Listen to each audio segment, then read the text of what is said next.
champion prevailed, defeated the villain, now pour him some ale. Toss a coin to your witcher, oh valley of plenty, oh valley of plenty, oh. Toss a coin to your witcher, oh valley of plenty. Toss a coin to your witcher, oh valley of plenty, oh valley of plenty, oh.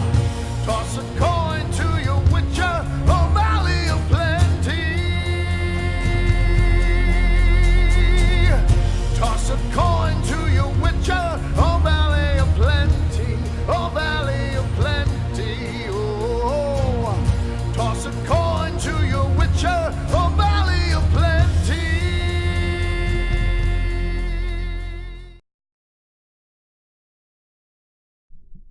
Well, hello everyone, and welcome this evening. A fine Wednesday it is, wherever you may be. Forget your current location and prepare to go once again to the continent.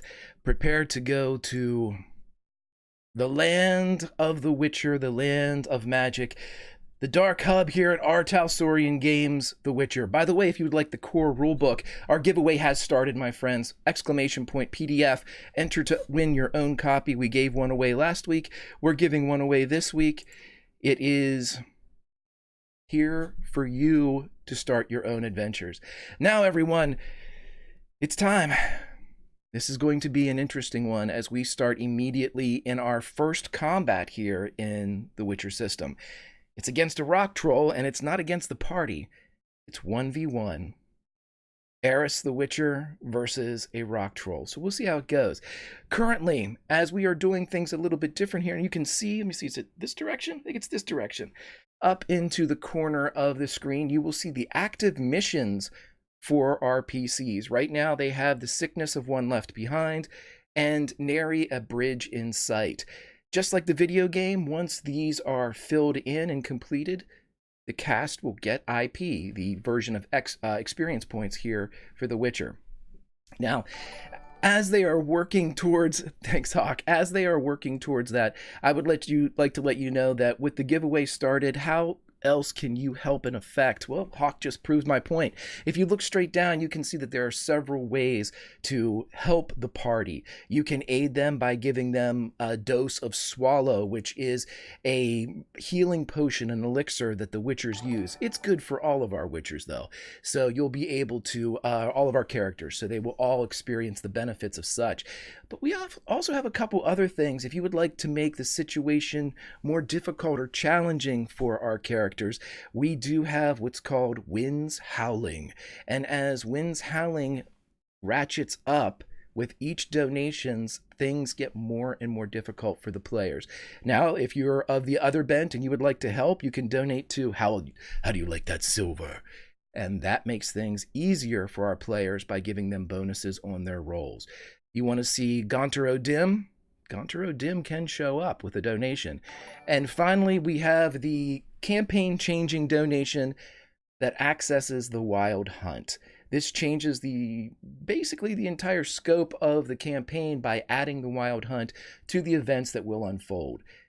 But if you'd like to get in on this yourself, much like Hawk did last week, you can take your own Trial of the Grasses. You will have your own solo flashback episode and join the cast for an episode of The Witcher Family of Wraiths. But that was now. This is then.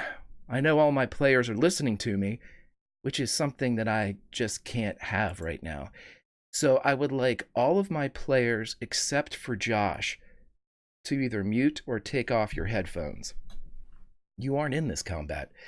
Therefore, you can't hear what happens. It's just us and the Legion and a battle. Nothing to it but to do it. Josh, my friend, we are ready. Explain to us before we begin this episode of the Witcher Family of Wraiths, who do we see when we gaze upon Eris? Eris is standing low on the ground, There's the symphony of probably a dying horse playing a few feet from him where he was taken down. There is a rock troll in front of him that he is looking towards. He is hearing the voice of a woman in the woods. He knows not that there is a hag. He wasn't there for that. And he takes a moment to draw from his back a blade of silver, sword in one hand, and from behind him, tucked in his belt, he draws a rather vicious-looking dagger and levels the sword in the direction of the troll and holds the blade defensively in his other hand, wondering where this speaker is. He has dark hair, sharp cheekbones, dark armor, and he takes a moment to let his shawl drop off so nothing gets in the way, and is in a defensive stance.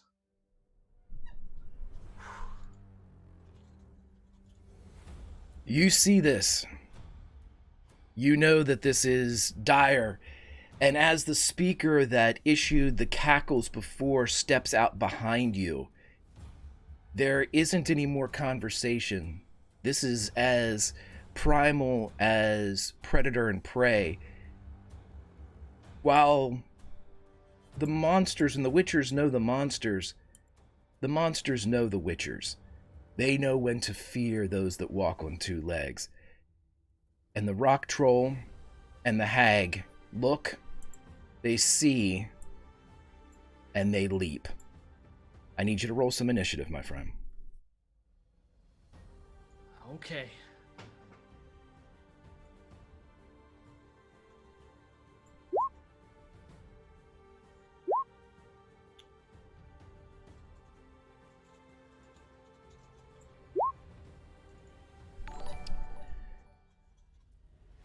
Okay. 17. As this starts out, our hag by the name of Becky Breaker, Eris, and then our rock troll will activate. So we're going to take things nice and easy, my friend, as we get into this system. It is a system customized for the fighter. It is customized for tactics. It's also customized for savagery. And I, for one, couldn't be happier. Let's get into it. As the first of Becky's attacks go off.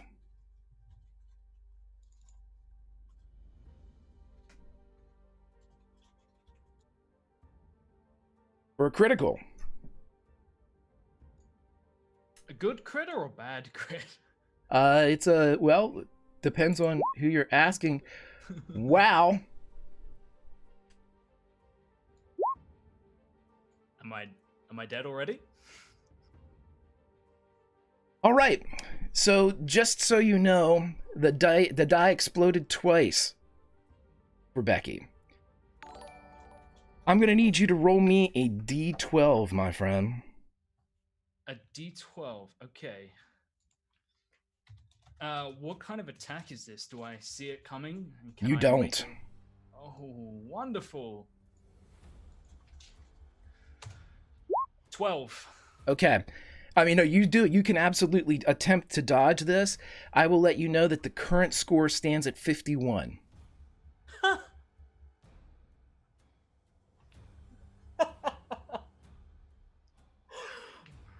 Oh my god. I will try to. I suggest you do. Okay. Oh god.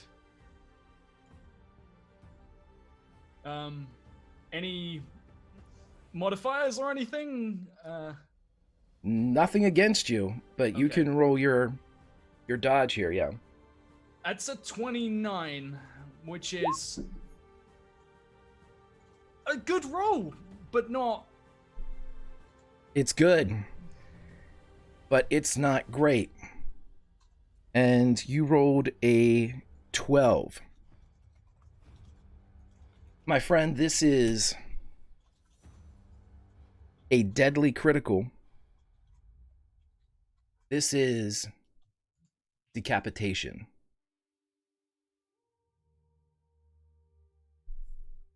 Stick around for a moment.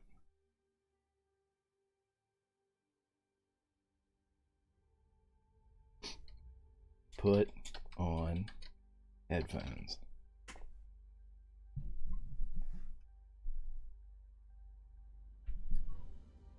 Hang loose, Josh. As the narrative is set, Becky Breaker, claws razored, all four like short swords, come flashing out from behind where the voice came and cackled, riding that last bit of pop and slurp of cackle. The claws swipe, enter the side of your neck, and exit the other side. Or at least they would. Let me bring in everyone else.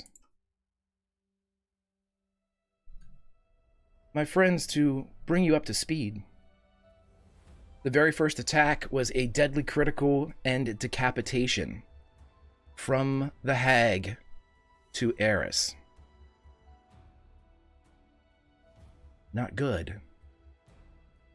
Time, it seems, is not on anyone's side here, but a fickle bastard, that Father Time.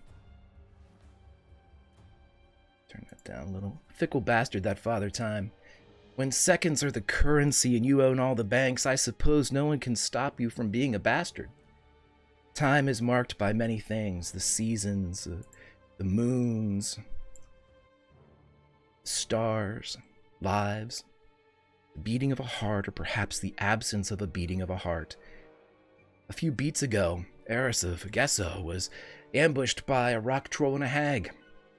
In the next beat, his companion saw his plight from a nearby ridge. Another beat, Wim, Baron, Eric, and Dusa came to a chilling realization. Eris will die before they get to him. The next beat, a hag cuts the head from a witcher's body. But that was the next beat. In this beat, the world stops. The early morning birds stop. The galloping horses stop. The rock troll stops. The hag with the fingers of blades stops. Eris stops. Varen stops. Eric stops. Wim stops. Everyone stops. Except for Dusa of Gamera. Well, everyone except Dusa and a man with a shaved head leaning against a nearby tree. Oh, quite the early risers, aren't you? And he looks towards the horizon with the dawn threatening. I should say that the lot of you are likely to get done before dawn, what the rest of us will take all day to do. Oh, I have shattered manners, Dusa. I apologize. Gontero Dim, at your service. And he bites an apple.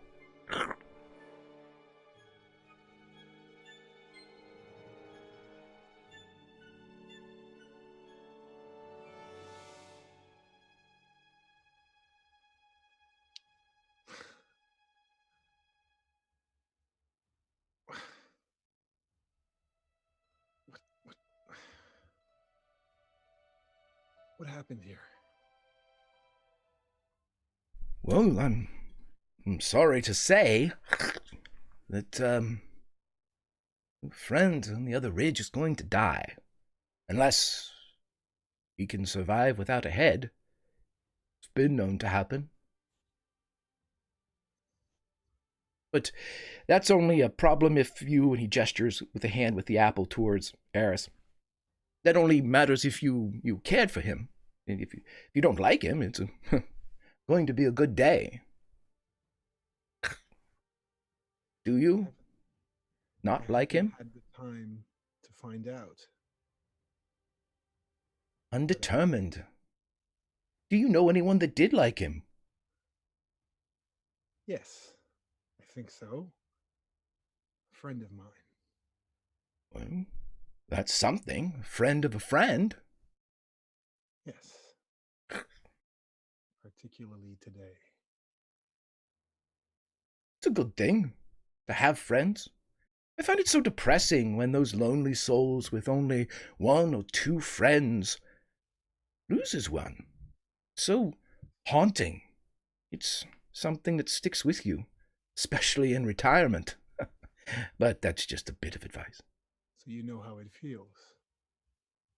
I know how others feel when it happens, sure. Then won't you join me?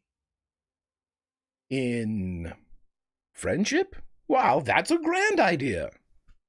In saving a friend of a friend. Well, you see, that's why I'm here. I could help you with the whole being late thing.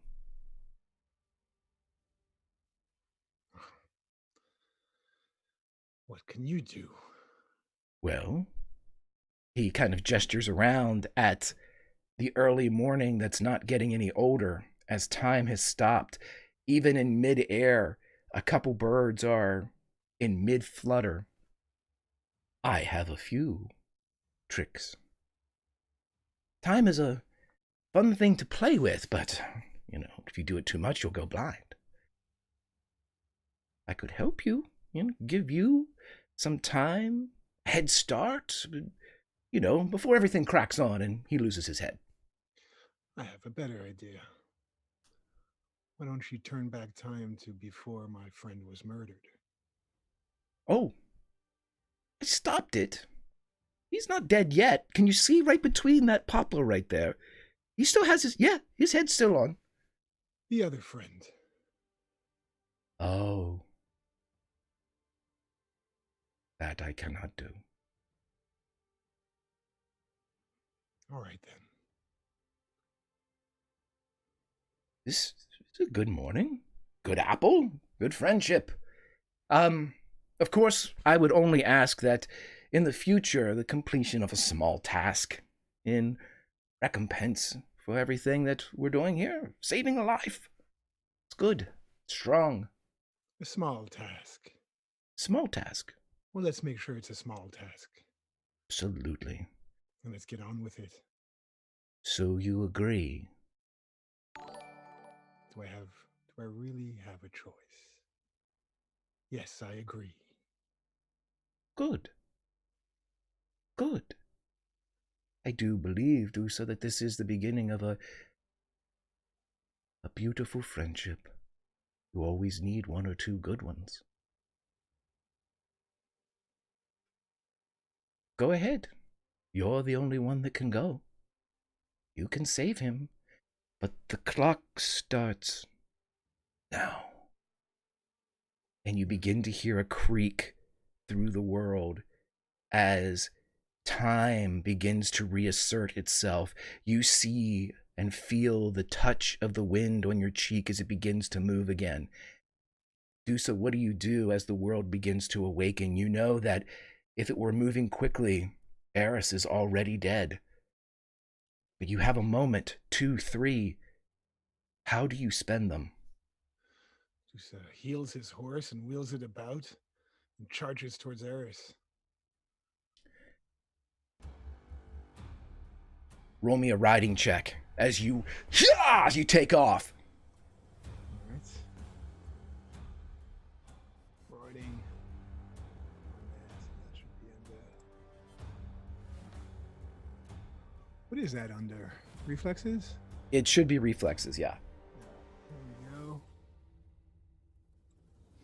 Yeah.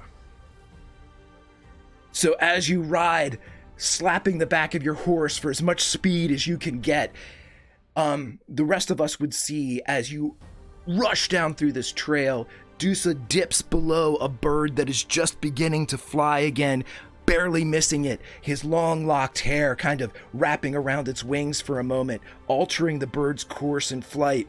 And as you begin to ride, you make tremendous time and tremendous speed as you climb faster and further than one could expect here. Roll me another riding check as you see them get closer. All right.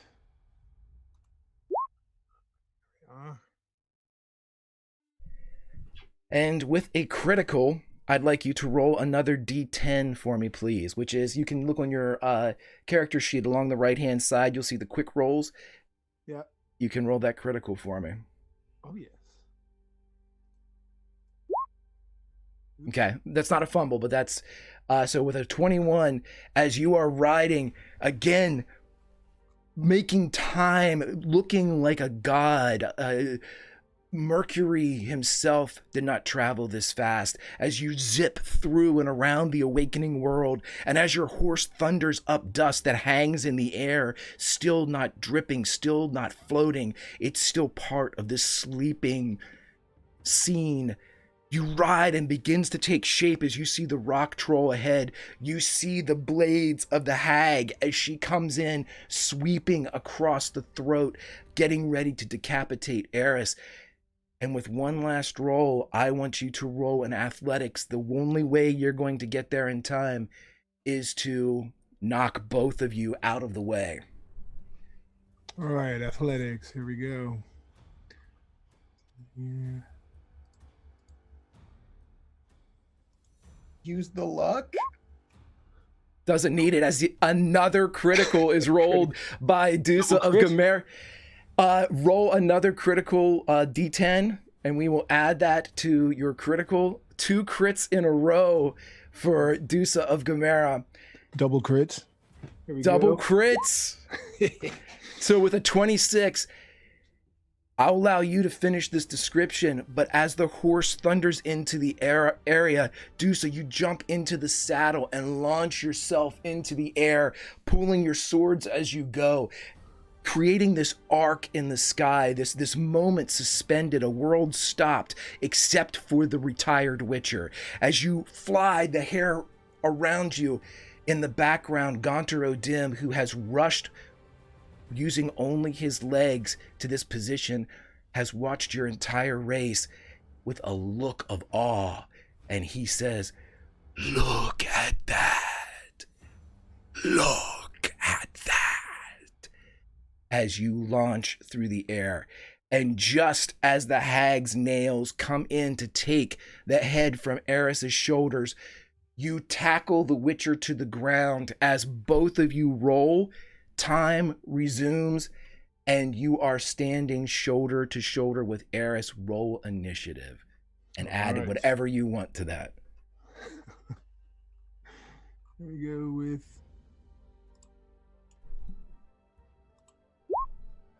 That's a 15. Should we all roll?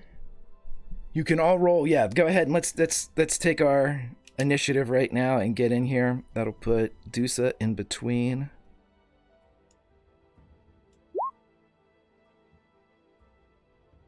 Okay, Eric, I'm going to put you right under Dusa since you're going to be a little bit later.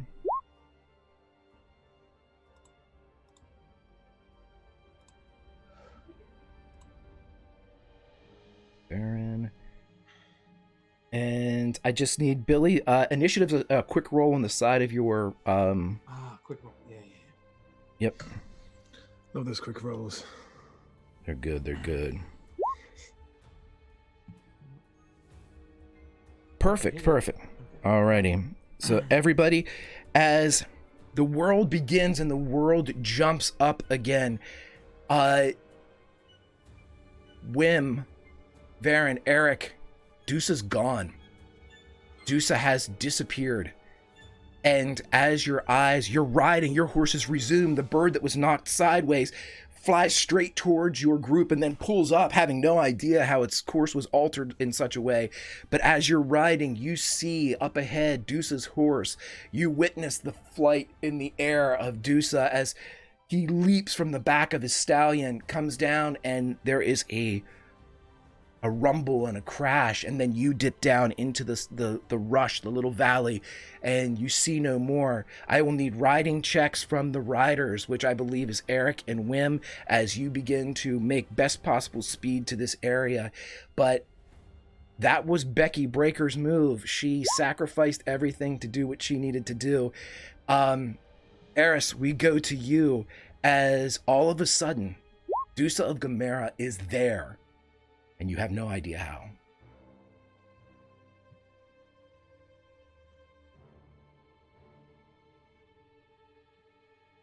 Welcome to the party. And I rush Becky. Okay. Let's do a Has little she payback. moved up on me? Everybody, we're going to say that even though Dusa has come in and kind of cleared you, you're all still in melee. You're all still in, yeah. Okay. I'm gonna move up to her and I'm gonna make a joint attack against her with Silver Blade in one hand and my dagger in the other hand. Let's do it. So that'd be that plus that. And to bring everybody up to speed, we have a School of the Viper. So this is a dual attack, a joint attack, if you will, that is going against Becky, which means that Becky cannot defend with the same type of defense. So if she only has one way to defend, she's going to take the second strike. Say pair of 23s. 23s. Her first will be a dodge as she sees it coming but attempts to move. She is able to move away, but with the second, she has to grab one of your blades with her bare hand. That one cuts home as she tries to stop it, but you hit the palm square. Roll your damage.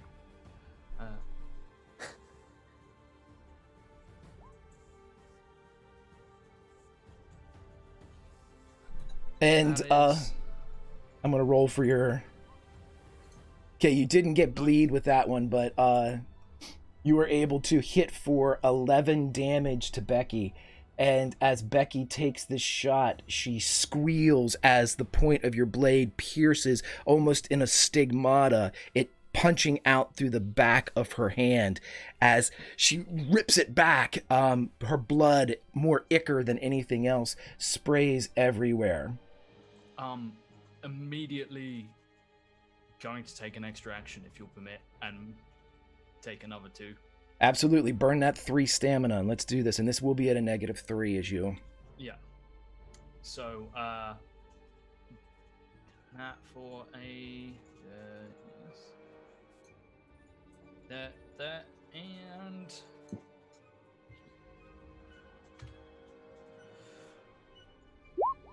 for a 19. Okay, she is going to spend a stamina to again attempt to get out of this, which is a good thing for her. She's able to dodge that one, but your second one, she has to again try to grab the blade because she has no other way to defend against the double attack. But she's able this time to slap it away with the same injured hand, leaving some of her blood on the blade. But she moves back now. Her long tongue licks out, kind of tickles the top of her chest as she realizes that what she might have thought was an easy kill has now doubled with the arrival of a second Witcher. Is there anything else you would like to do movement-wise, Eris, as you are dancing around with your blade spinning? I just hold the blade across my sword, across my my wrist, with the dagger that pierced her in the other hand, and smile, the blood dripping from it. And you feel that? You know what that means. And I stand defensively, waiting for her to come at me again.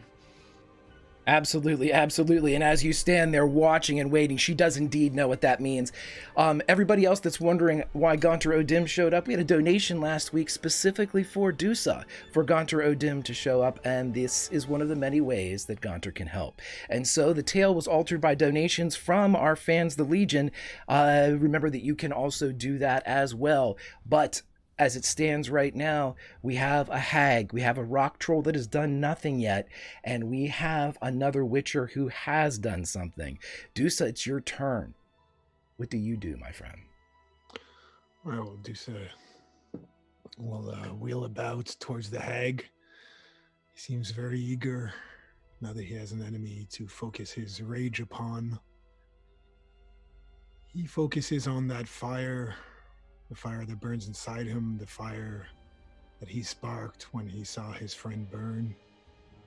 And he repeats the same word he repeated then, Igni, and he'll send out a shower of sparks and flame right at the Becky's face. And for Becky, go ahead. Do you have your Igni loaded in? You do, don't you, bud? Yes, I do. Fire that up, and I believe I have to make a stun roll. There we go.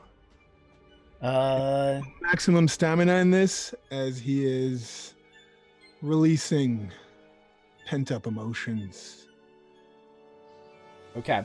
And it's dodge or block, so she'll give it a shot. I need you to roll spell casting here, my friend. All right.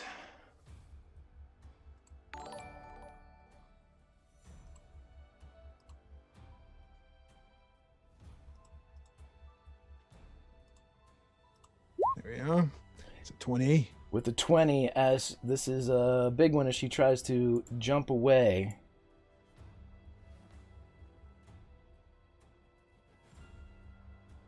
With a fumble. If this is anything more than a 2, she is going to get hit. So she gets hit as she just almost, but it's that wound that was given to her by Eris. She slips on some of the own ichor that's dropping on the ground, just enough to make her kind of cracked heel go against one of the stones as it's splattered out. You get to roll max for this, my friend. So how many stamina did you put in it? Well, that's, I can put maximum of 4, so that's 4. And So roll me 46. 46, baby.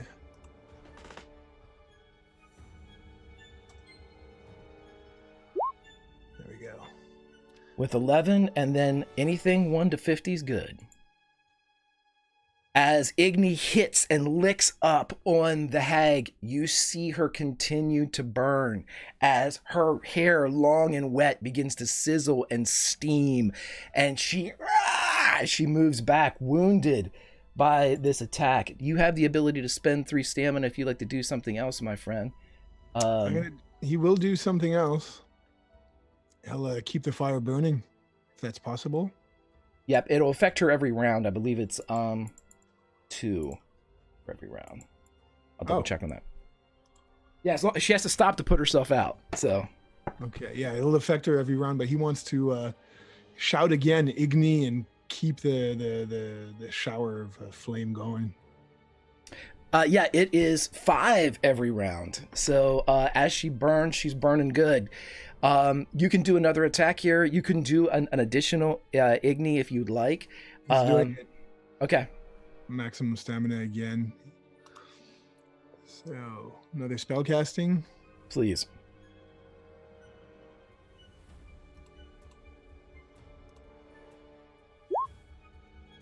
It's 22.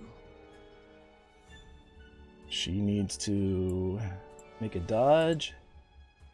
This time she sees and senses what you're doing, and she's able to kind of skip as you send this blast of fire along the ground.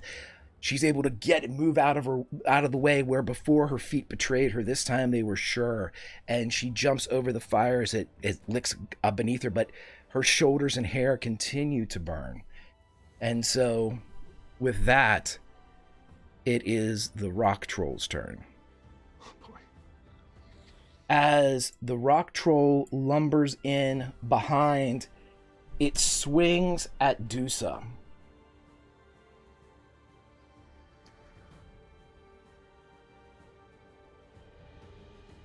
For a 27.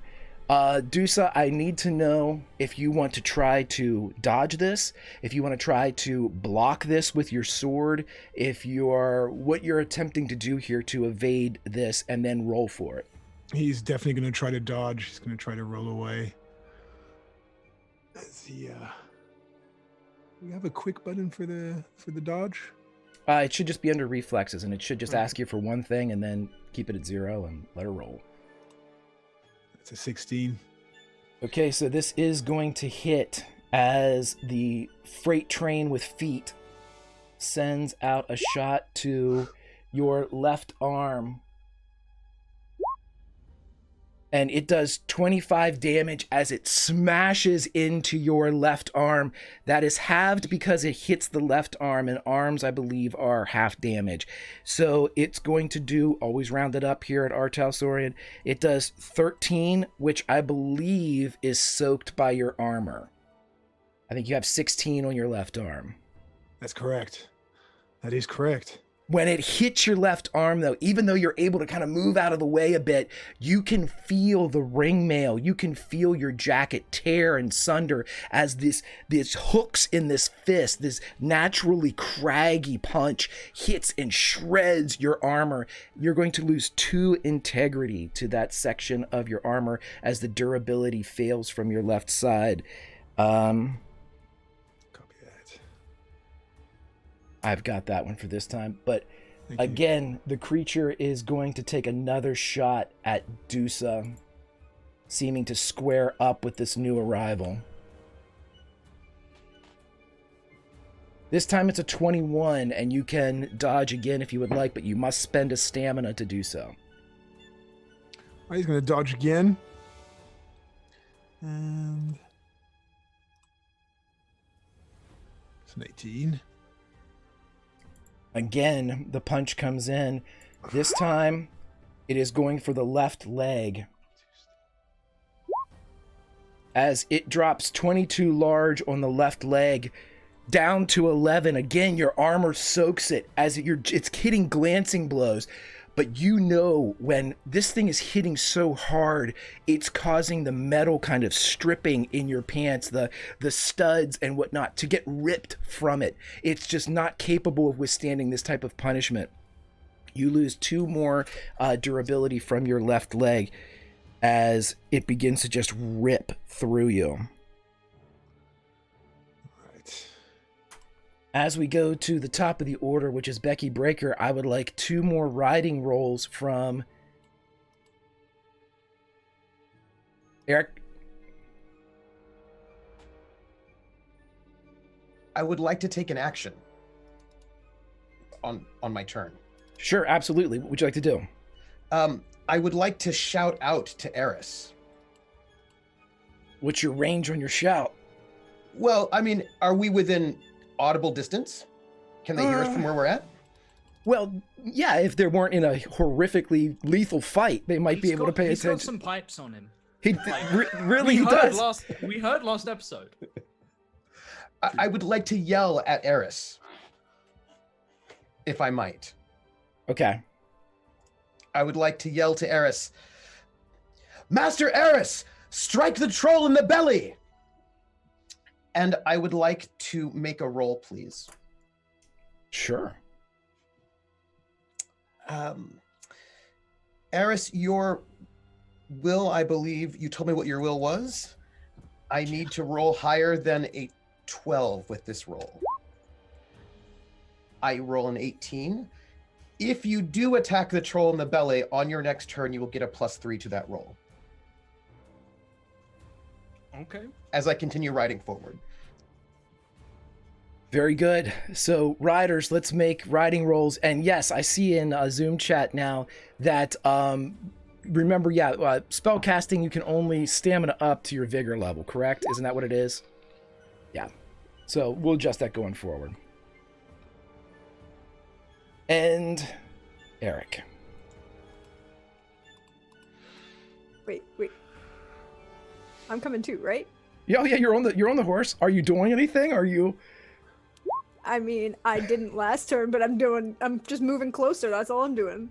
Just Well, just no recovery. more Just closer. some recovery. Okay, hold on 1 second. I need you. There I'm we at go. a 8. Varen, as you are getting ready to recover, Eric, as you are riding fast and furious, it is one of those discombobulated birds that causes an entire flock of birds to become frightened as they rush out in front of your horse, causing it to rear up.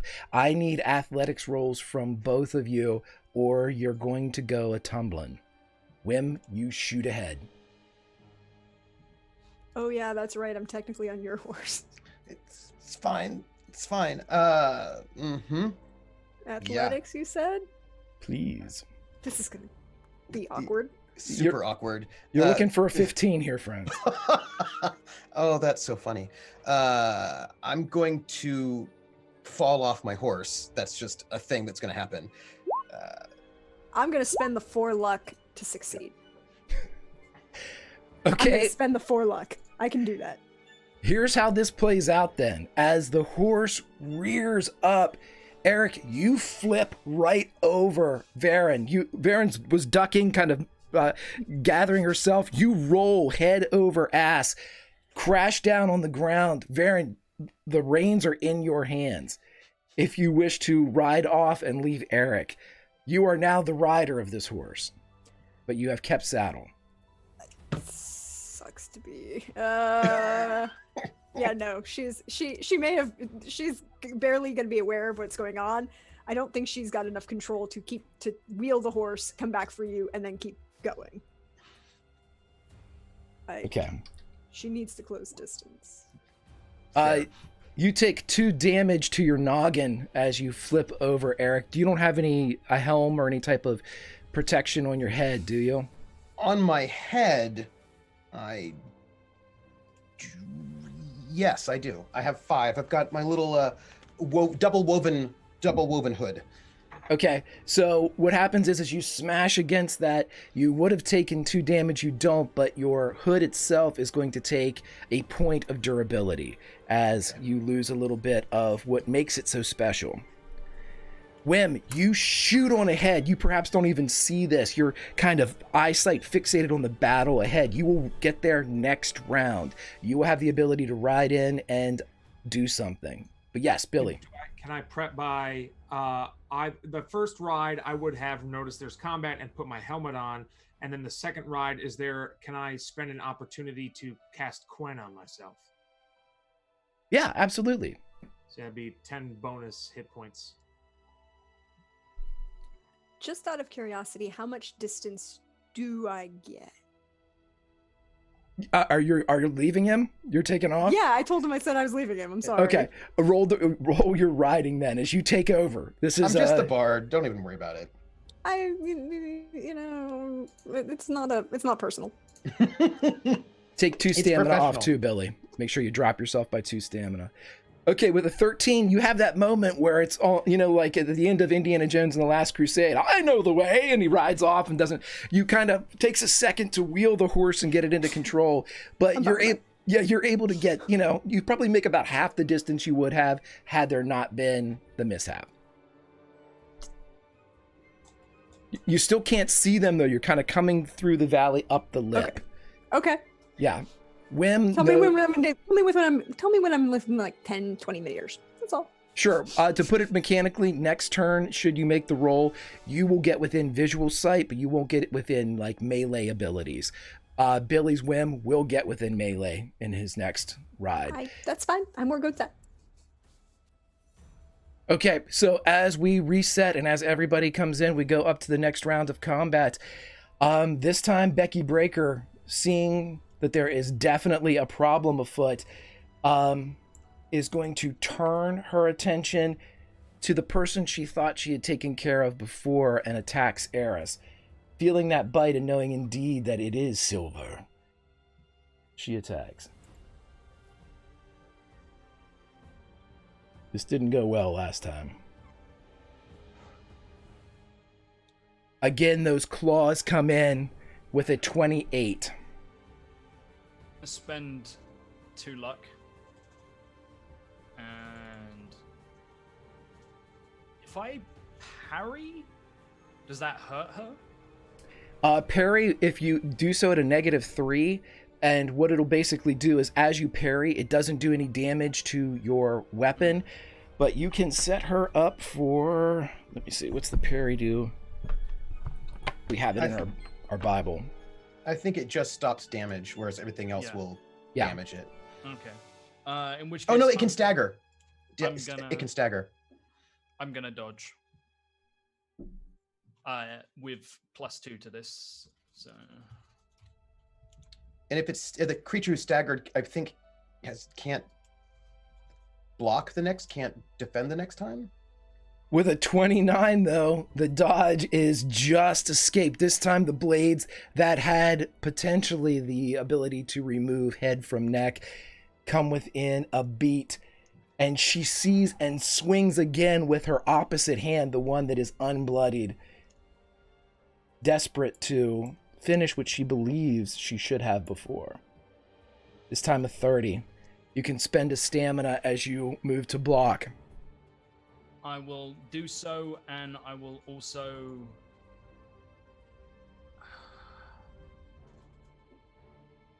Yeah, I'm gonna try and block.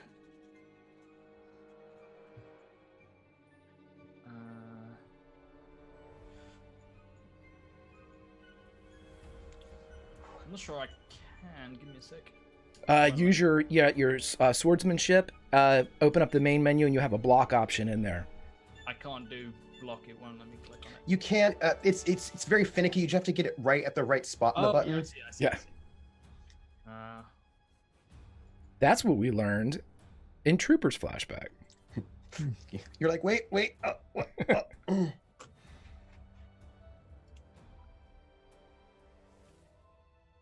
Ooh. I am going to just die in this fight. Like, I'm gonna need you to roll that D10 too. That's good. Yeah, it is, because it's still only 7. I need you to roll a D12 as I pick a location. This one's gonna be in your body.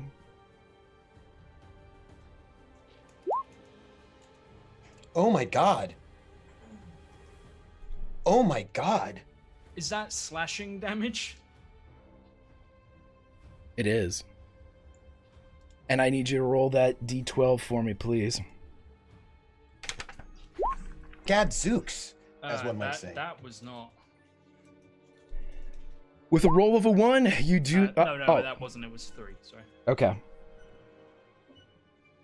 Okay, so as this blow comes in, we're actually going to... What's the additional...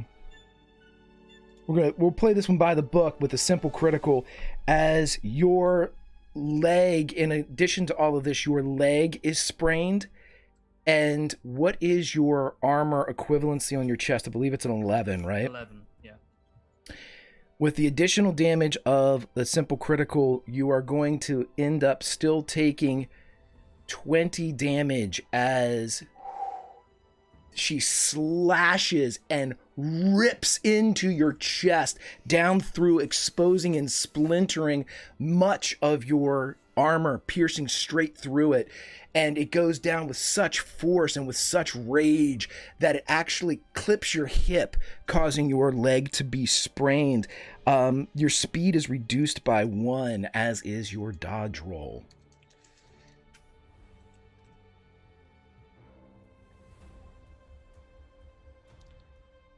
How you looking, bud?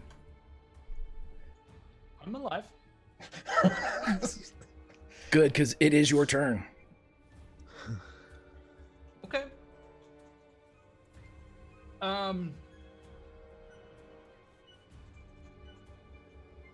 Okay. I'm gonna make another joint attack. Spend 1 more luck on this. And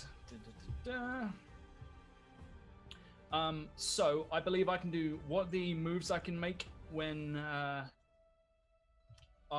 she didn't put herself out, by the way, did she? Like the flames are still burning her. She's still burning, yep. She took her damage. Okay, I'm going to turn, see that Dusa is being hammered into by that troll, and I am going to make an attack towards the troll. And I am going to go for its gut, and I'm going to go for a joint attack. +3 on that from me. What is the... what kind of special attacks can I make? There's like tripping, charging... Right. You can disarm, which doesn't affect the troll.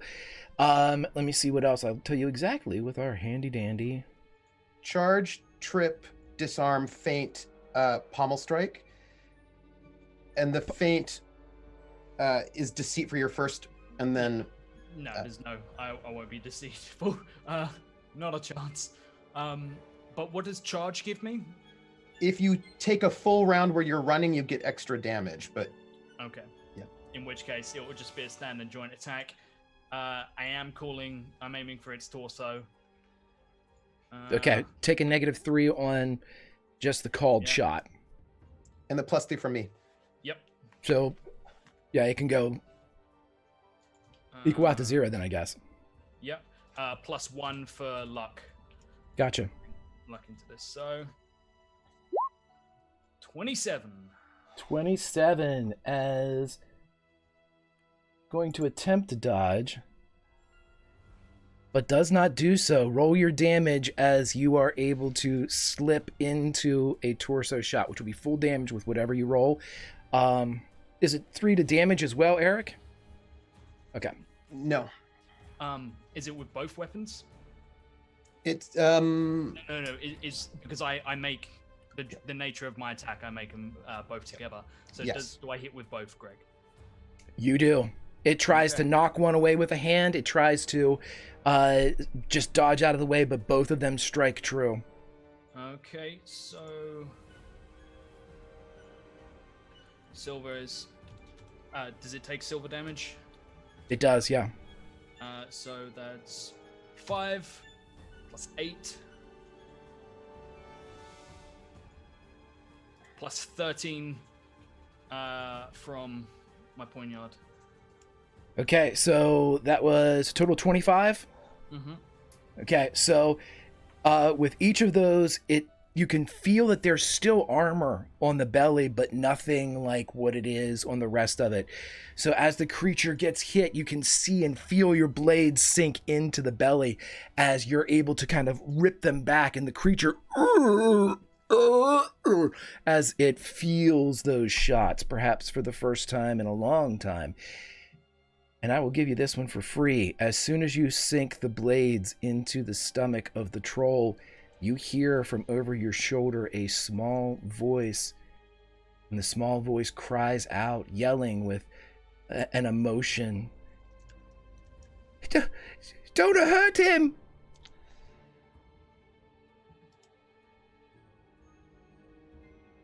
Dusa, it's your turn. All right. Dusa, seeing that the hag is still active, he will engage it with a sweep of his blade, knocking its claws aside, and send his blade snaking and finishing in an overhead strike. So I'm going to put 2 luck into this. Are you going with a fast attack or a strong attack? Strong strike to the head. Okay, so if you're putting luck into it, go ahead with the strong, and then basically we'll work it out at the end, but it'll just be, we'll add 2 to whatever your final score is. All right.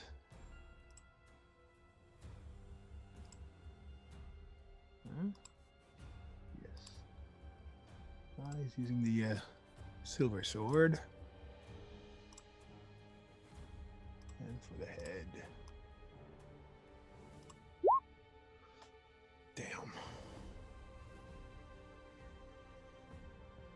It's a 10. Yep. +2. Oh boy. And with a critical, as your sword comes in, she reaches up with that kind of gloved and taloned, bony ridges on the back, slaps it aside as she is able to move closer into your proximity. That tongue lolls out. It carries some of her own blood and some of Eris's blood as she's continuing to lick off of her the tools of her trade. Would you like to spend 3 stamina and do it again? Let's do it again. Not doing it again, though. He will pirouette out of the way and cast Quen. And invest 4 stamina into that. What is your vigor? We talked about this one before. You can only cast up to your vigor limit with stamina It's spend. 4. Colin, rock 'Cause on. I'm a griffin. So that's 4. And so a shimmering field of energy will surround him. Very good. The hag notices this, senses this. Magic is just the 5th sense, or the 6th sense, and just like the 5, she can feel it arrive as if something flew in. She could smell it or hear it or taste it on that tongue of hers. The rock troll is going to spin and attack the person that just hurt its belly. Seems fair. It does. I mean, well. 22 as this large fist lumbers at you, Eris. I will make a dodge with a -1 now. Which is not good.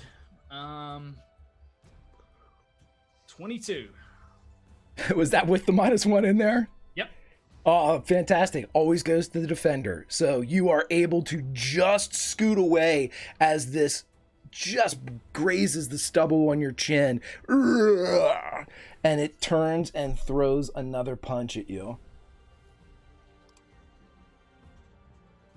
For a fumble. So total of 15. Okay. Don't fumble. I've spent my stamina with the -1. Is at 27.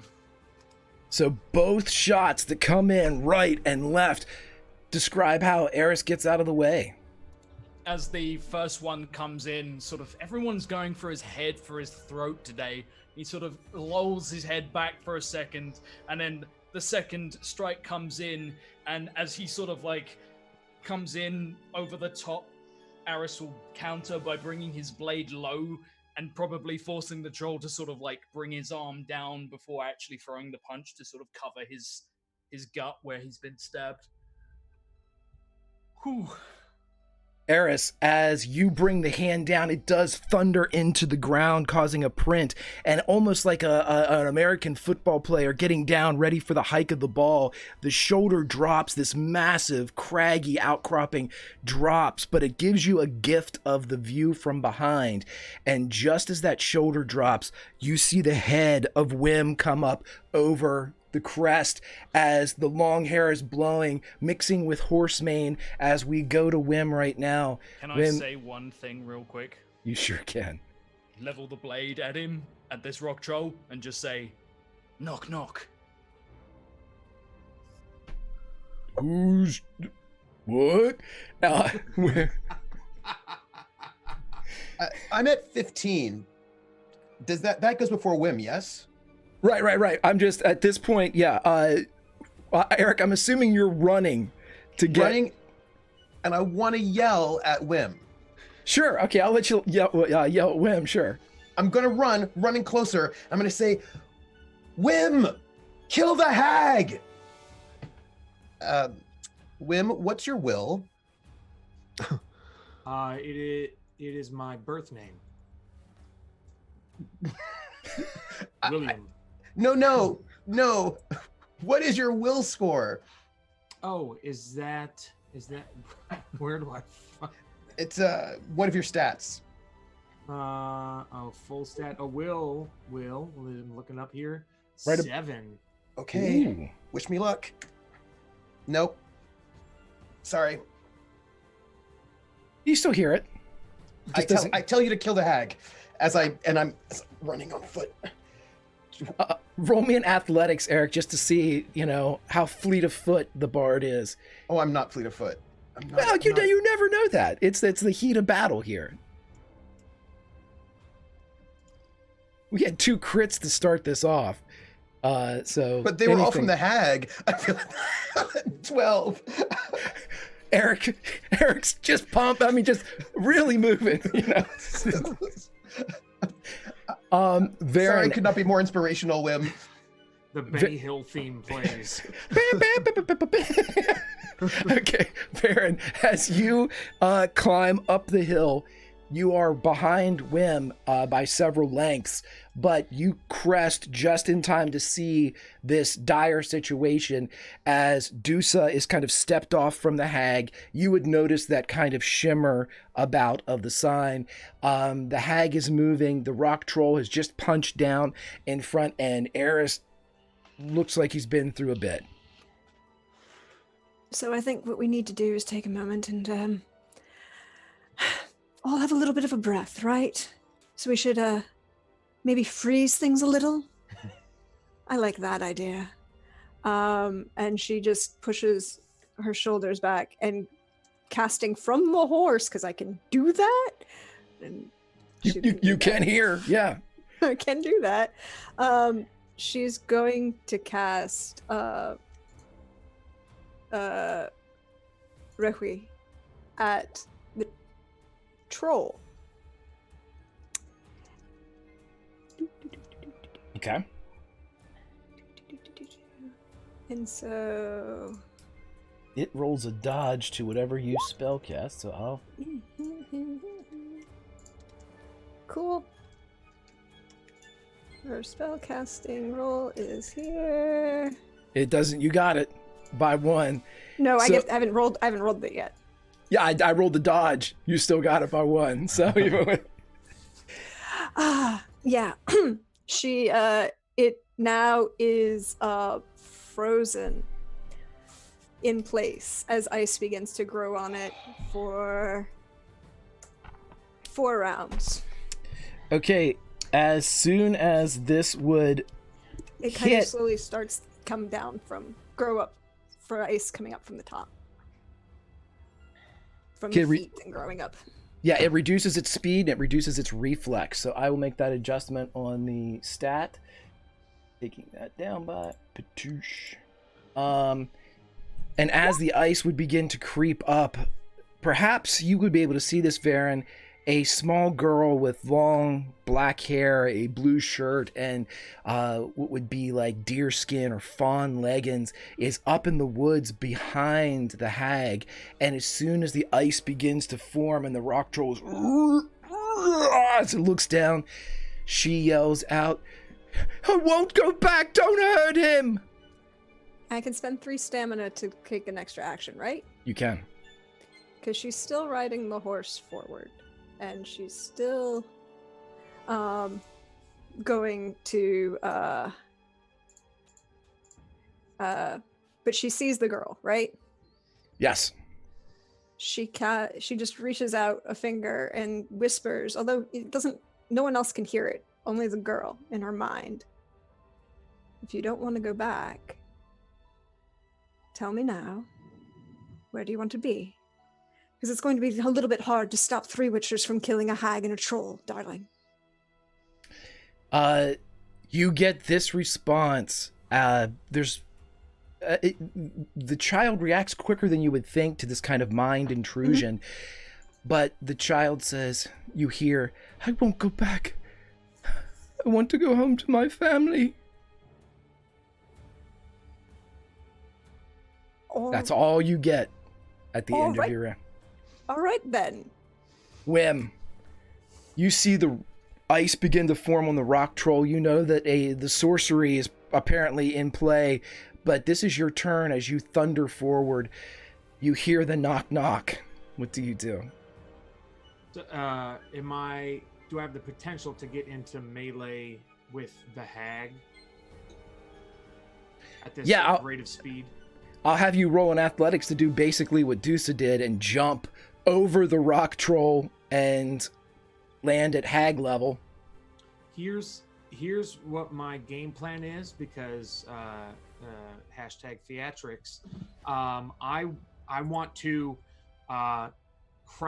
be crouching on my horse, holding the reins, and as I get within distance, using judgment of the speed of the horse with range of the hag, leap from my horse onto the hag. You're going in for like full tackle, like a charge attack? Crouching, no weapons drawn, leaping from the horse with the hopes for non-lethal damage from the rate of speed of my body against that poor hag's body. Gotcha. Here's how we're gonna play all this then. What I will have you do is roll me an athletics, and then we're gonna do the depending upon what you get with your athletics, we're going to do a physique versus physique as you kind of do a clash as the two of you are gonna hit. All right. So Crouching whim, hidden tackle. Yes, I love it. Nice job, Thor. I'm gonna spend 2 luck on this for athletics. All right, so let me add that into the one of many pop-ups. Oh, one of them. Okay, 20 on athletics. So it described to us, Eris, you would see as Wim rides in and launches off the back of the horse and begins to glide over the rock troll, flying through the air as only a witcher and only this size a bear witcher could do, as you've seen a bear fly, and it flies, south for the winter here. We're going to see what happens. Let's do a contested physique as the crash hits. I'm going to burn 2 more luck on this one as well. Sure.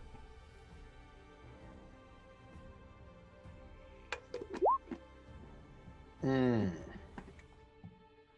know what? She doesn't even... I don't even have a physique down for her, so what I'm going to do is... It should be that. I'll just do that. Body. Yeah, I can do body, can't I? We a big boy. Oh, that's a save. Never mind. Hold on. I got it wrong. I will do it because... I think you could do it by hand. At least that's the only thing I've been able to see so far. Yeah, let me just do... Oh, no, I can tell you what I can do. Give me 1 second. I'll just change that to body. Give me 1 sec while I adjust on the fly.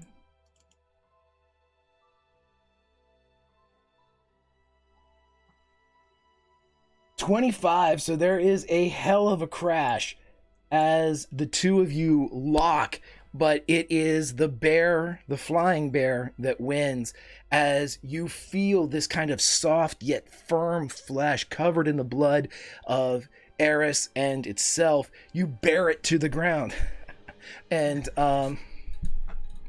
you are currently atop a hag. And then I want to grasp the hag's collarbone, rear my fist back, call it off. Okay, that's a roll. Let's see, intimidation? I don't think that's not an empathy. You would assume it's an empathy. There's nothing like that in empathy. There's resist, coercion, and will. No, it's intimidation. Yeah, sorry, it is will. Shit. Okay. Let me put my last 2 luck into that. Okay. Oops. Missed a spot. Okay.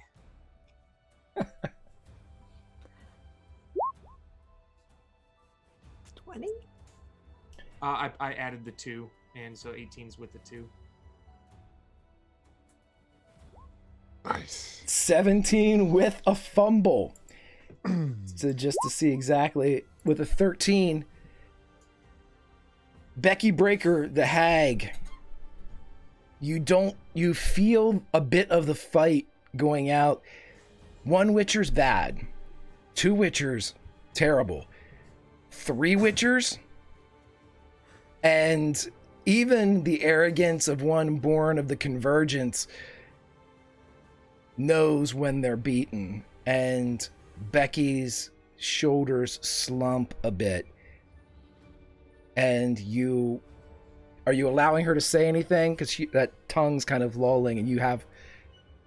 Yeah. So the point is, I'm not trying to hit her in the face. I'm trying to elicit conversation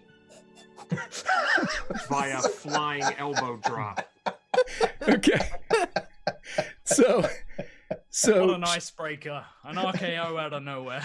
That's a meet cute if I've ever seen one. Like, and now then love. So Jay, have a great one. Thanks for stopping by, my friend. So as this happens, Becky Breaker, the hag, looks over and says, Igor, stop! What? Knock, knock. But looks at Eris, looks back at Becky. Stop! Yes! Alright. And its hands drop as it begins to pick ice off itself. Oh my cold. Just picks chunks of ice off itself. Varen, you're there. Dusa, you're there. You see the stopping of hostilities. And about 10 seconds later, the crest of the hill, there's a... Eric, you run up. Surveying the scene. 7T seems nice. Jog a little out of breath. Up towards the group. It'll take me a bit. You all get there. We can say that, Billy, whatever you want to do with Wim, if you want to leave Wim atop, you absolutely can. You are all circled around. All that Igor is doing is picking off chunks of ice as they, I'm assuming, continue to reform. And eats a little bit of it. That's fair. That's fair. It's all right. Wim's gonna keep the mounted position on the hag because he has to figure out what's happening. I'm gonna step around beside Wim, blade in each hand, looking down at her. Ow. Where's the girl? The girl bursts out of the shrubs, runs past her saviors, and gets to the rock troll. Tries to hug, but then the frost and cold kind of prevents such a reunion. Igor, are you okay? Belly hurt a bit, but I'm alright. Crack. Some. And the girl takes a big chunk of ice. Thank you. And licks it. Because that's what you do with gifts of ice from trolls. She's there. I see that.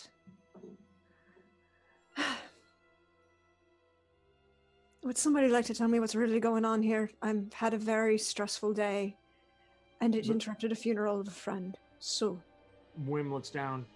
Did you take her? Yes!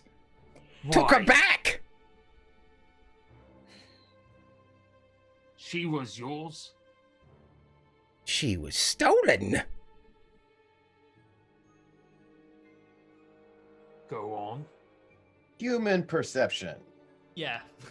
I think of what it's called. She, the Becky Breaker, the hag, looks.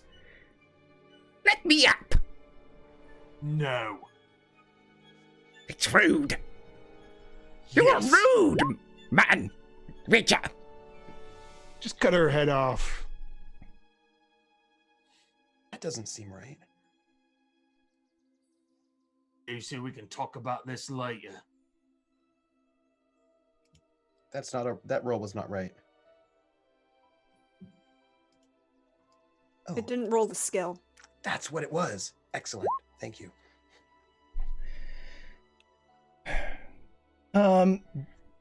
What are you trying to glean? Trying to get the vibe, like hostility, whether or not she's sort of the truthfulness. I'm trying to look for truthiness about this taking her back, right? That she was like, some hag's telling us that, I don't know, that she's the savior of this little girl. I just want to get a vibe. How true is this? The vibe you get, and again, this type of stuff isn't a spell. It doesn't tell you the truth of everything. But the vibe that you get is that this hag is irritated, doesn't like witchers, and feels like they've been inconvenienced from doing what they believe to be a very noble gesture. Okay. You get a lot of this kind of like, it's more just like pompous. Mm-hmm. But she doesn't seem to be dishonest. Doesn't seem that way. You're not catching the like the emotion of a liar, you know. I'm gonna sort of make my way up and sort of stand beside Varen and bow to the hag. Yeah, there's one with manners. Shut up. You speak when spoken to. You're rude. I'm big. Yes, you are. Good morrow, mistress. I'm afraid I do not know thy name. Becky Breaker. Mistress Breaker. We have been sent to rescue a young girl stolen, but it seems as if perhaps not all the information given to us was correct. Could you tell us a bit more, if you might? What's there to say? Girl was stolen, taken in the south. Cover your ears, girl. And you see the child. Yes, Mom. And she puts her hands over her ears. She's not the man's daughter. Stole her in the south when he was at war. Left, traitor he is to his own kind, to his own army. Told the girl her parents were murdered. Brought her north. They were murdered by him. The arm he lost was gangrene from her mother. She held my marker.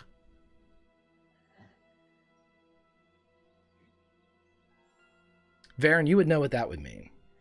And the Witchers would likely too, so I'll give it to you. With a hag, doesn't matter human, non-human, monster or not, if you hold a hag's marker, it's the same thing as like knowing the name of a devil or a demon. It's power over, but more of a contract.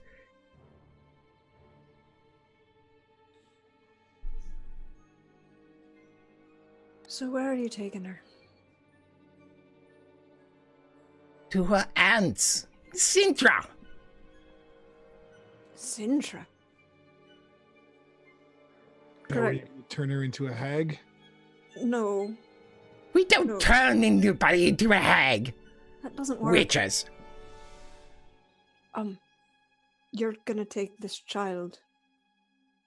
You, personally, are going to take this child through the Nilfgaardian army to Sintra? We came from Sintra. Me and Igor. We go back through to Sintra.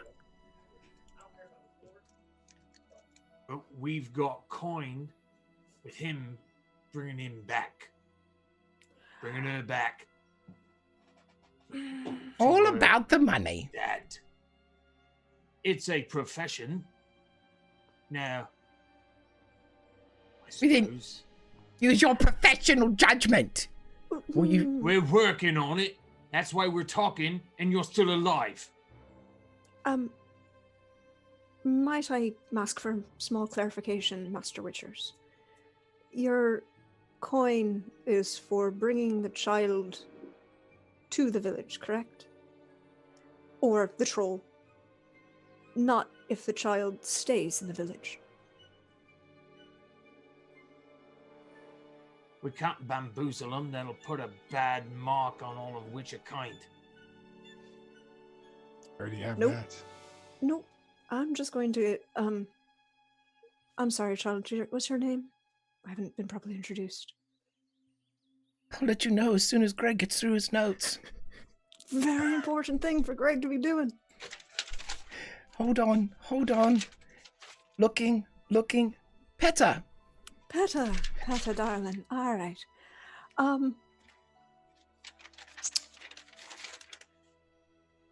has anything strange other than hanging out with Becky and, I'm sorry, Igor's your name, ever happened? Have you ever done anything odd? Have you ever run into anything? I mean, oh no, never mind, you're eating magical ice. Officially, you've done weird shit. Who are you asking the weird shit question to? She started asking Peta and then looked at her. Peta looking at her goes, "Oh, now you're eating magical ice." No, I'm sorry, that was Igor. You mentioned Igor, and I was just chewing as Igor. Okay. No, Peter's paying attention. Okay, so, well, Peta licked it, right? Yeah, licked it. Okay, so magical ice. Witchers, you're all observing that the child has embraced certain abnormalities, strange things. She's eating magical ice, y'all. Acknowledge this. Is there a point to this? Yes, I'm going to inform her father that she's going to school.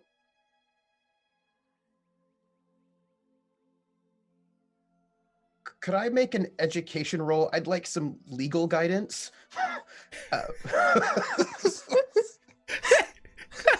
Okay, wait, yes, an education role for the legality of kidnapping here in the foothills of the Kestrel Mountains. I'm not Yes. kidnapping. But no, but if the father himself is actually a kidnapper, so I'm thinking about testimony, like what will count for testimony, because if he's a villain, then testimony might, and also about sort of the technicalities of this contract.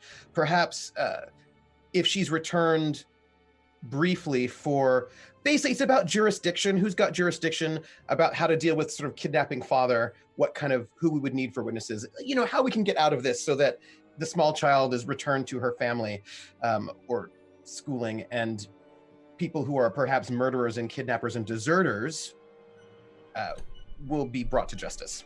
So I just want some jurisdiction sort of information. Sure, go ahead. 22. The law of the land is pretty easy and straightforward in that ownership is 9/10 of it. You believe that if everybody in this area believes that Peta is the daughter of Victor, that you as an outsider are going to have very little legal claim to prove otherwise. Now, if you, obviously with any type of legal matter in this particular area of the world, if you had a noble that was on your side, or if you had somebody with any type of noble backing, a magistrate or something of that nature, then you definitely have a bit of a chance. But as strangers, especially with witchers who are not really liked, and a sorceress who's not really liked, very slim to make a legal case for those. I say, I think that having Mistress Breaker testify would not do well. However, I am not unfamiliar with these lands, and I do have a friend who is a corporal who serves under the authority of the local noble here. Perchance I might convince him to listen to the testimony of this girl, and that might allow for some justice to be given to a deserter, also allowing our good masters witchers to fulfill their contract, as well as justice to be served. Might I put a small recommendation for your pursuit of justice there, Master Bard? Of course. Peta, is your name, right? Yes. Do you want to go see Victor ever again? No. Never. Okay, well, we're working on that. So if we could maybe possibly for today happen to walk into the village and say, the troll died, we brought the child back, oh look, this very nice member in good standing and graduate of Arethusa has recognized abilities in the child and is going to take her to school, would prevent the child from having to deal with her kidnapper until you could maybe go and talk to this corporal and then have him arrested in the aftermath. But then the witchers get paid, the child gets gone, and eventually justice gets done. Agreed, Mistress Varen. Does that insult your pursuit of professionalism, Master Witchers?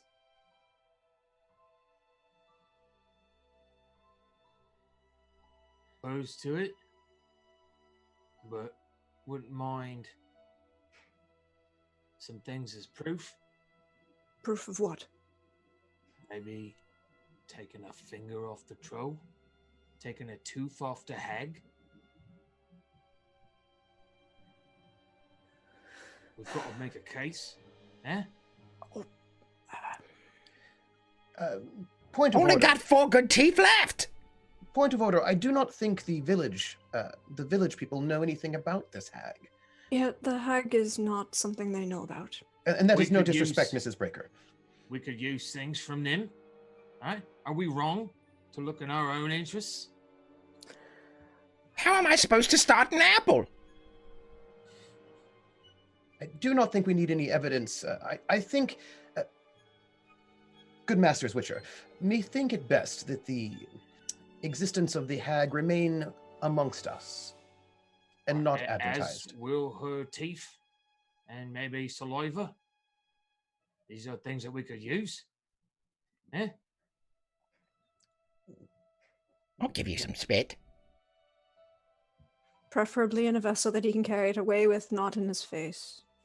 Oh, you mean like one of these? Oh, like a little bottle that they could spit in? Is that what you mean? Corset?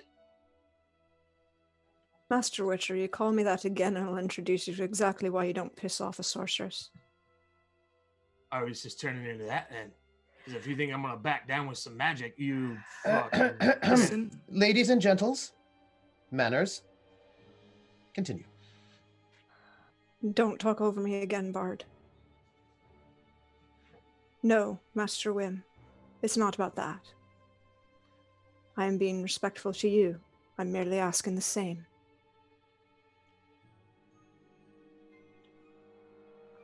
It looks like everybody's looking for respect in some way, shape, or form, right? So, are we wrong to be taking things for ourselves? Right? Fuck the people in that town. Fuck these motherfuckers right here. I'm not saying you can't ask the nice lady that you're still sitting on. By the way, never mind, that's your choice. If she would be willing to spit in a couple of bottles for you. I'm not saying don't do that. I'm not saying that you don't been. If you have a couple bottles, I might ask the still bleeding rock troll if he's willing to donate some blood to your collection. I don't have a collection of blood. Who This doesn't? is for psychopaths.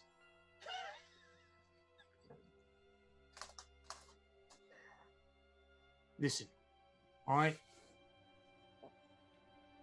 If the man in that town kidnapped this girl, fuck him, we kill him. I don't care. This hag, this troll, clearly don't deserve to die. Eh? Yes. I quite So- agree with that. Shut up, I'm not talking to you. Nah. What do we do about the girl? That's it. Do we turn down coin? Huh? We need that.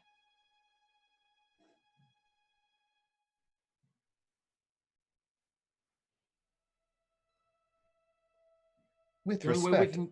the only way we can get coin is by turning her in, or somehow proving to them the troll is dead and we bring back the girl anyway. So, we're limited in our options. With due respect, Mistress Varen had a very, I think, plausible and admirable plan. We report back, and the young the young mistress with her abilities must be taken away for schooling. And so the contract is fulfilled. The young girl is not held ransom by a kidnapper, a traitor, and a brute. And all is well. Your contract is fulfilled. The contract is fulfilled. The girl is safe. And then perhaps we can get justice upon a traitor.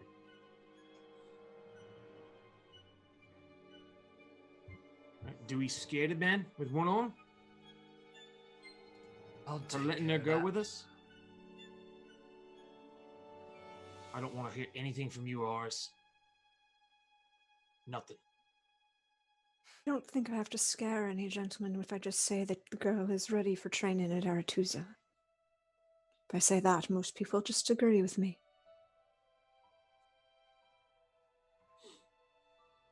All right. Fuck it. And then he'll push the hag into the ground, get up off the troll, and kind of like storm off with his emotions. And you can just see him tense. He's flexing every muscle in his body as his legs continue him to carry himself away from the situation. If you walk anywhere near Igor, he will hand out a piece of ice as you walk by. Ooh. Slaps it out of his hand. Eric will give the hag a hand to help her up.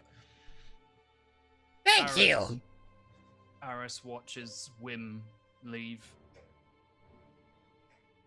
Takes a moment to sheath his blades and will walk off after him.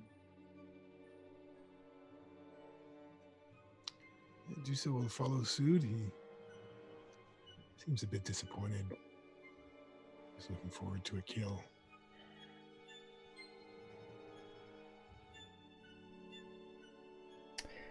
Peta will kind of move over and hold on to Becky's leg, kind of looking around at everybody.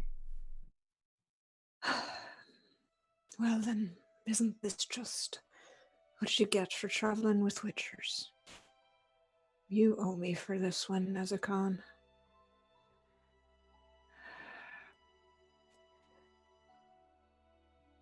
Becky, if you'll stay out of the way, give me about a couple hours, you'll see Peta again. Peta, are you okay to lie to Victor's face and say, oh my god, they destroyed the poor troll, and now I'm going away to school and I'm so scared and tired?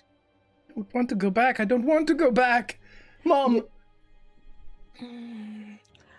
How are you at lying? She's awful at it. Can she cry on demand? If you pinch her. Can you... and she turns to look at Peta and goes,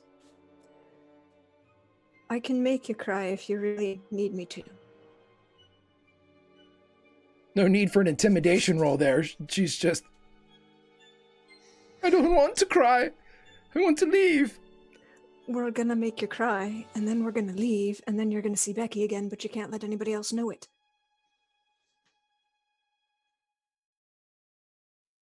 Looks up at Becky. I guess it's a plan. Looks over at Igor. Who's there? And she looks back at you, Farron. All right. Couple hours, get this done, get the witchers paid.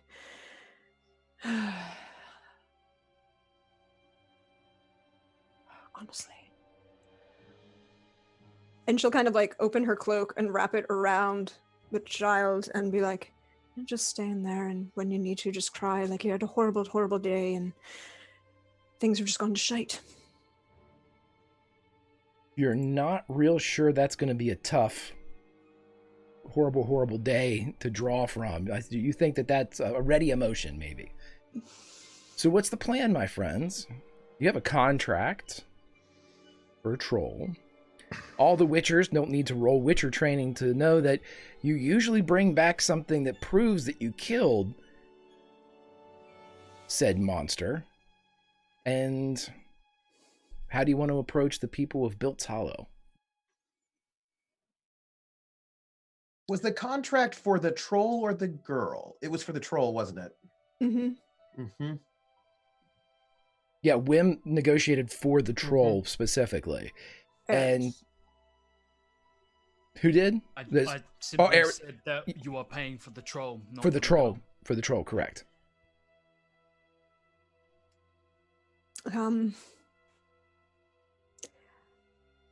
Igor. Yes, amigo. Can we borrow a couple fingers?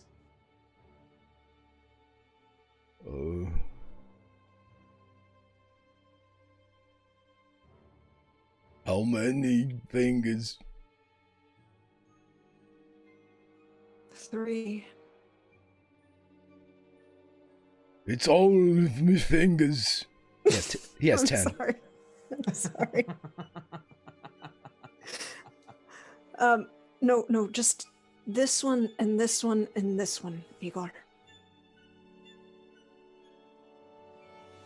The 2 pinkies on your hand and the one of those others. They're not real necessary for you. I never had less than 3. It'll be a new experience. He looks at Becky. I'll go back. It'll hurt. I can freeze it right off. Do I get more ice? Yes. Can you make it taste different? Flavors like fruits? Honestly, Igor, I've never tried to do that. It'd be something new.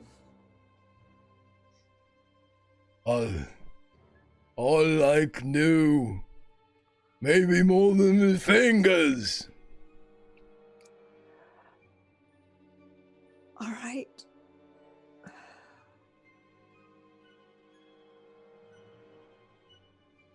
You can talk him into it because Becky understands what you're doing. And Becky realizes there's no way out of this situation for her, so you don't have to roll for this. She's surrounded by 3 witchers, a sorceress, and a bard. She's in her end game right now, so with the freezing and everything, it does hurt Igor, but if you're able to, let's roll. I'm going to tell you what, just because this is ludicrous, but I want to see it anyway. Roll me spell casting, and anything over a 20, you get a flavor. Over 25, you get 2 flavors. Just somehow, fucking somehow it works, right? That's what it's all about. I mean, she's gonna try and do something different. It's something she hasn't done before, so, you know. Is there a particular flavor you like, Igor? Rum. Okay, that might be a bit hard, but I'll try. It's a 21. It's a very weak rum, but it's ice, and it's like one of those specialty, like, icy slushies you get down at Epcot during wine and food festival. It tastes like rum. Rum. Well, that's a new thing then. You want to try this, Eric? Apparently I can do rum ice now. Why, yes. And he'll take a little piece of the ice and also collect the fingers and hand the fingers to Mistress Varen and then taste the ice. It tastes nothing like rum. It tastes like ice. But you have convinced Igor that it tastes like rum. I taste the ice, and there's like a beat, and then I look at Varen, and then I look at Igor, and I say, methinks this is a vintage of just a few years ago. Quite tasty indeed. And just hands. And Varen's looking at you like, you really tasted it. Okay. And hands the fingers over to you. Master Witchers, do you want these, please? And as you're holding these massive fingers that are like the size of like kindling, like small logs, as you're holding them, and they're rock, and you're holding them up. Let's cut over to Wim and Eris, who walked off. Wim is tense. He doesn't really realize that anyone has followed him, and he's just looking for something to hit or punch or yell, but nothing is proposing itself as a solution as he's marching towards the path.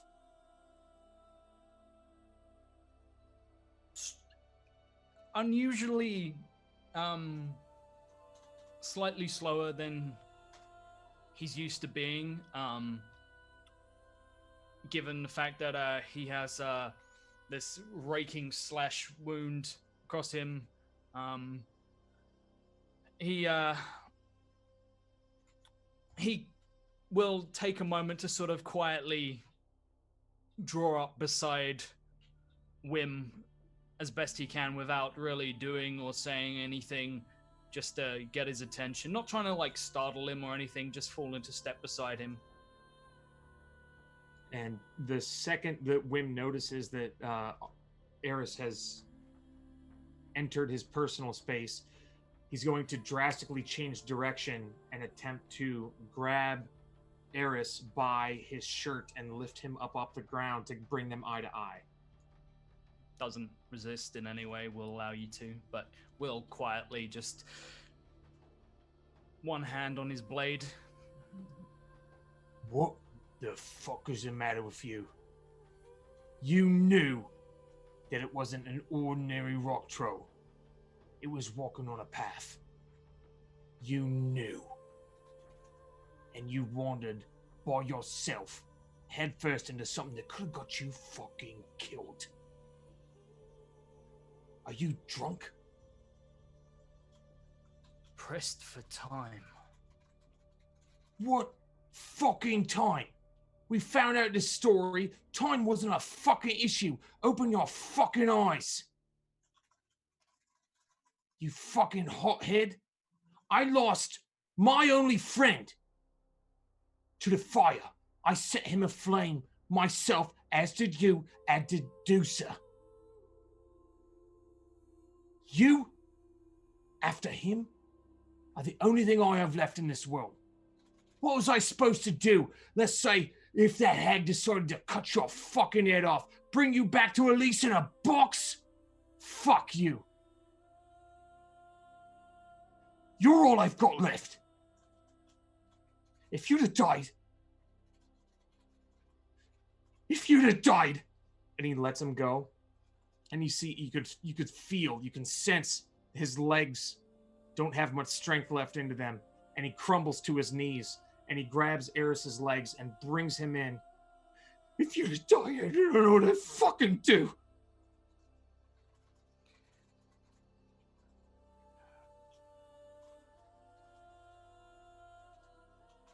Wouldn't be a break from tradition. She's buried enough brothers. Fucking pull yourself together, okay? I don't need this, not now. He shoves him away and stamps him. Don't you fucking tell me what to do. Wim! He glances back down the path towards the group that we walked away from.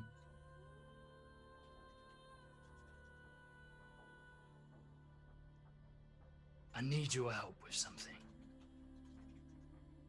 What the fuck do you need my help with? I haven't seen you in a fucking decade.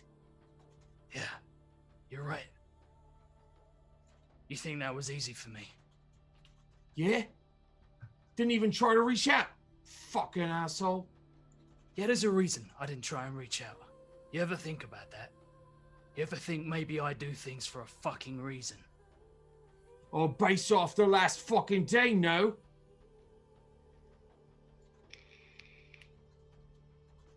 You want to keep being emotional, running your mouth, then I haven't got any time for you. But if you want to hear the real reason that we just set our friend, our mentor, aflame, then I'll be waiting to explain what is actually going on. But in the meantime, get it together. You Fucking get off, tell me embarrassing what to us. do. Fucking, I'm embarrassing. You'd have launched in there by yourself, you'd have died. How embarrassing's fucking that? Am I dead? Am I? You're bleeding pretty goddamn bad. Takes a moment to run a hand across his chest, following the rake line. Yeah. Fucking amateur. What about you? What happened to your mug? You were much prettier last time I saw you. You know that's fucking bullshit, and you know I'm fucking tender.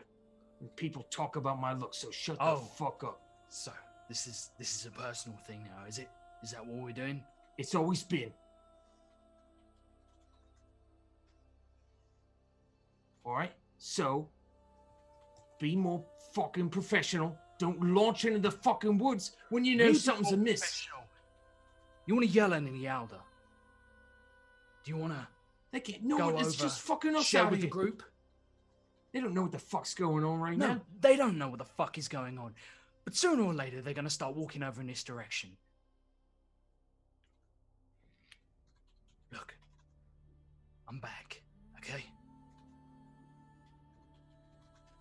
I have my reasons. Just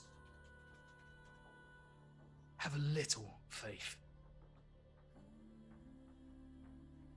Yeah, maybe have a little smarts. maybe that went south. Maybe. If I Deuce am- wouldn't have fucking showed up out of nowhere, you'd be dead. Yeah, which is another thing that maybe would be preferable to be talking about right now. Look.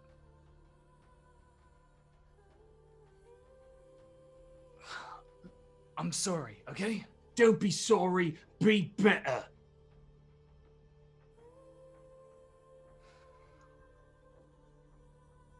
We done? Yeah. We're fucking done.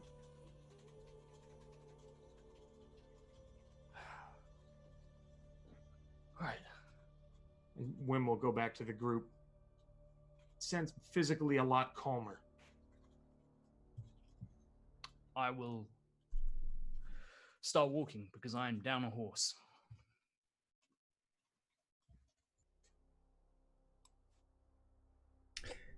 Roll an awareness check for me, Eris.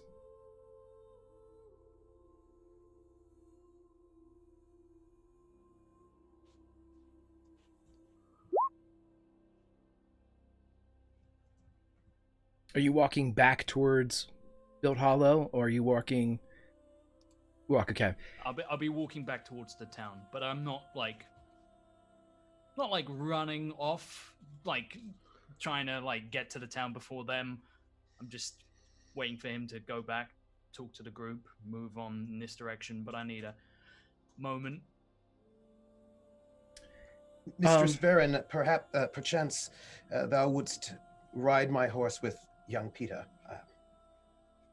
I can walk.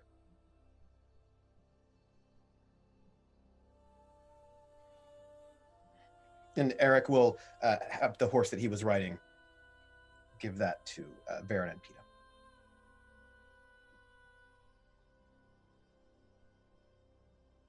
Eris, as you are walking down into that kind of wash and back up the other side where the rest of the party saw your plight and where Dusa began his ride, out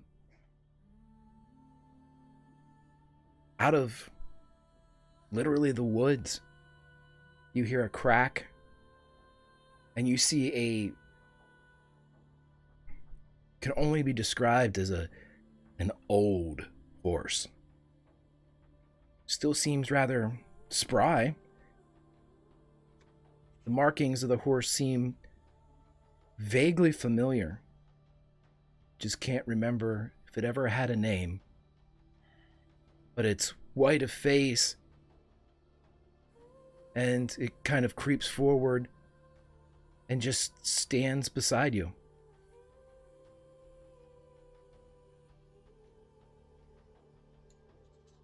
Take a moment to look at the horse.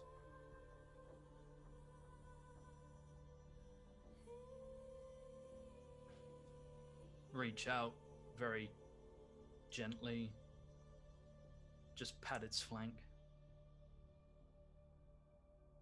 You see the response, the quiver of horse muscle beneath horse flesh, and it just...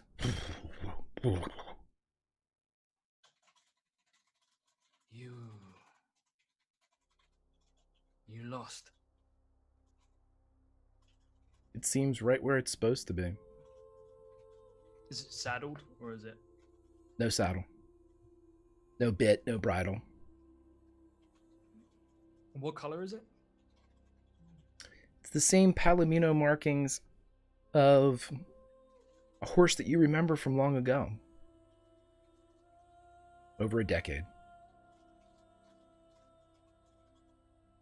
I told you to run. But all right. And I go over, put both my hands on the back of the horse, and just before I jump up, I pause, look to the horse, and I'm still not naming you. Don't get any ideas. And I jump up, swing my leg on over, and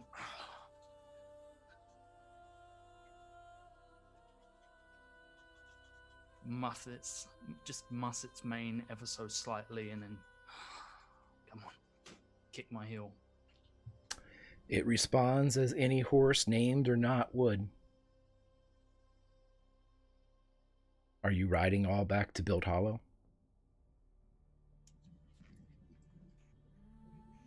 Well, I'll be walking, but... Varen waits for Wim and then just turns and shoves these giant fingers at Wim and Dusa and says, I believe you need these, right? Wim looks over at Dusa. You gonna do the talking, or do you want me to? You do it. I told him I wasn't taking the contract. Well, here goes nothing. If all else fails, just, let the girl cry.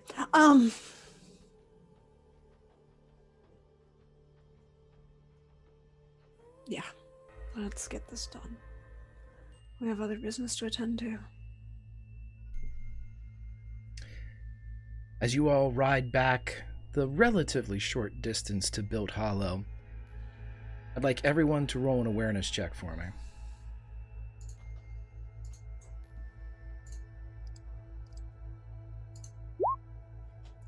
It's a 20. 13.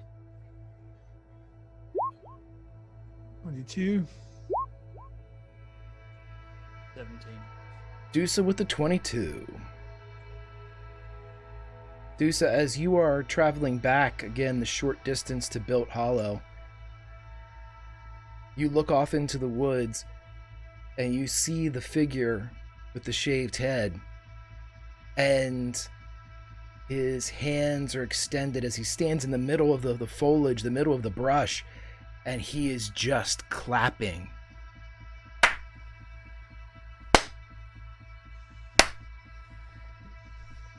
But nobody else seems to notice. Hey, see that? Just points to where he is. Nobody sees. All right, old man. I don't know. Nope. And maybe we'll have some time to sit at a bar, have a drink, talk about it after we get this done. Eh?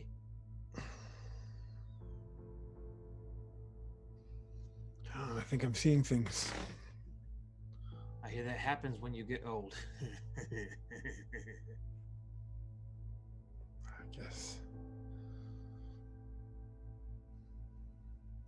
Dusa will shoot another look over to the guy there.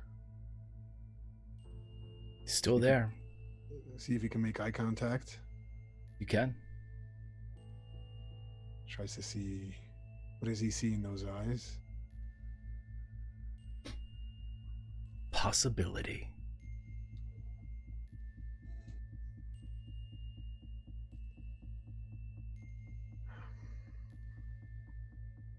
Just nudges. I'll turn away and nudges a horse forward.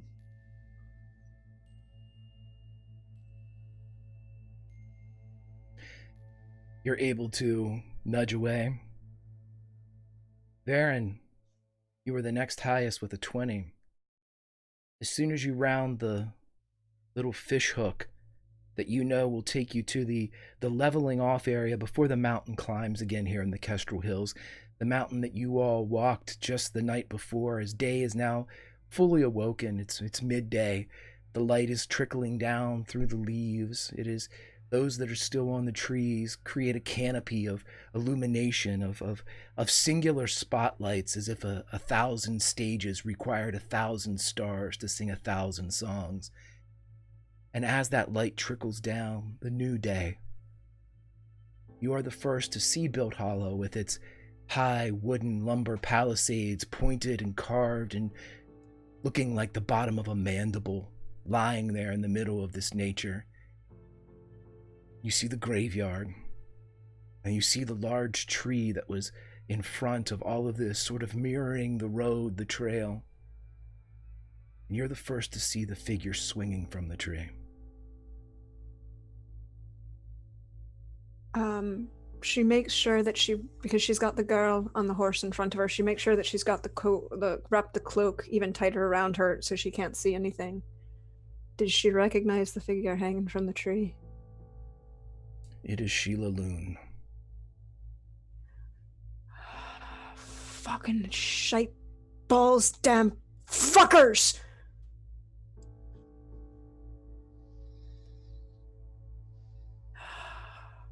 Is that... Don't say anything before I get...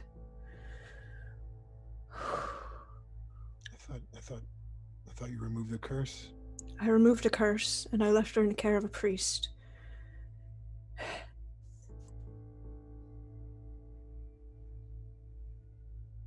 Fuckers. There's something nailed to her. Cut her down. Apparently I have another pyre to build. And I have more people to add to a list.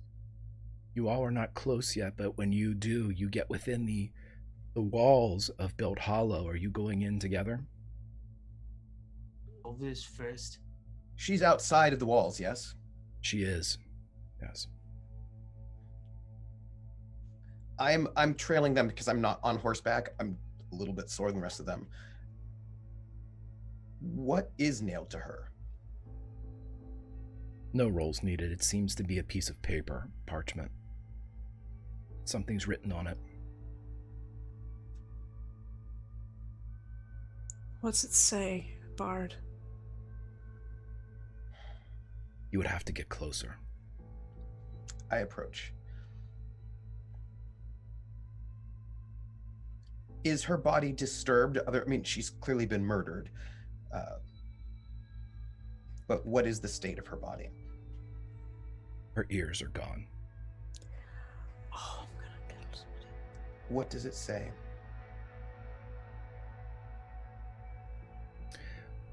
Warrant for the execution of Sheila Loon the Elf.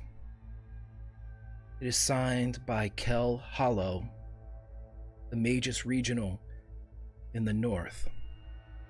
It was signed in the city of Aid Ginval.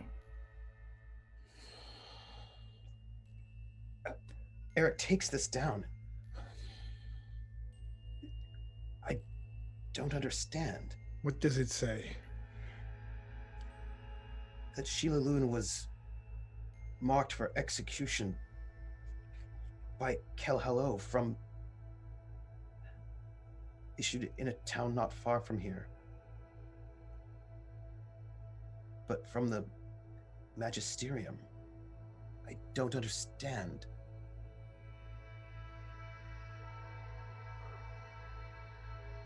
Why would Mistress Hollow order her execution? This must be some sort of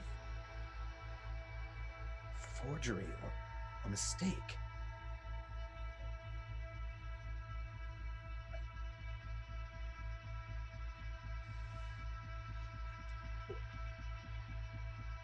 Mistress Varen, dost thou know?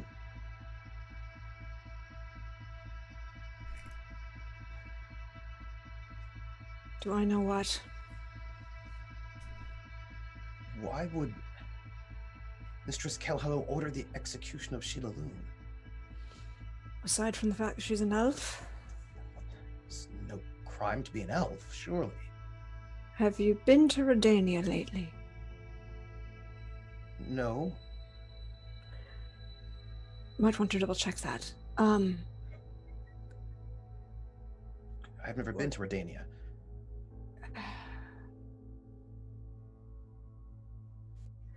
Politics. Or she was a member of the Scoia'tael. I couldn't tell you. Or she committed a crime and we didn't know about it. I don't know. I don't know Sheila Loon. I met her today, the same as you all. Or I don't know. Did you meet her today? Or yesterday? When did we meet? I don't know. There are plenty of other things to be going on with. It seems that thou hast known her for a while longer, that perhaps thou hadst history with her? No. I met her when her letter came. Can we assume that the people of this town betrayed her? Well, I'm about to vent my frustrations might loudly. If a priest, or a bounty hunter took her. They took the ears. They want proof of death. Does the paper say who executed this writ, or just the writ itself? It just says that the warrant to the writ was signed by Kelhollow in Aidgenval, Magus Regional of the North. Without needing to roll for this, Varen, you would know that Kelhollow is a sorceress that is basically like a liaison for multiple holdings in the North.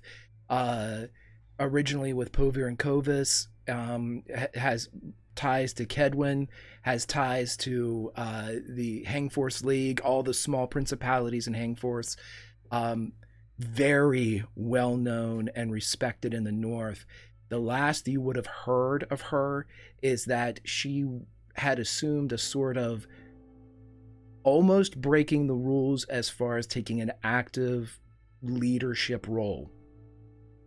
She and Philippa get along a mite well when they stay in the same place, unless they're deciding that they have different political views, and then they'd argue very loudly, and it's better not to be there. Yeah, she pissed off. I don't know what Sheila Lynn did, but Kelhollow, she has an authority to make that writ. We should.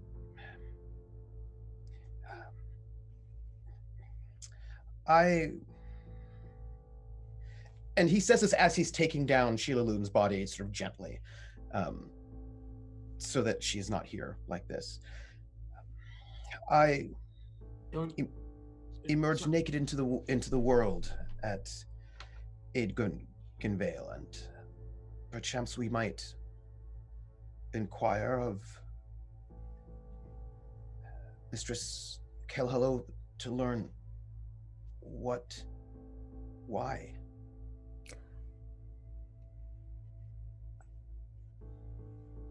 It's too late to ask why.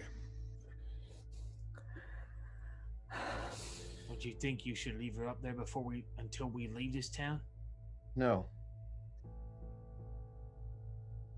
Well, she ain't gonna get alive all of a sudden. Right.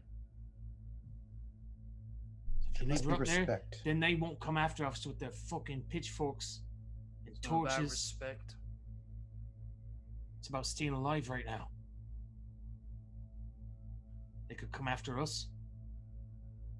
Plus, up there, necrophages won't get to her.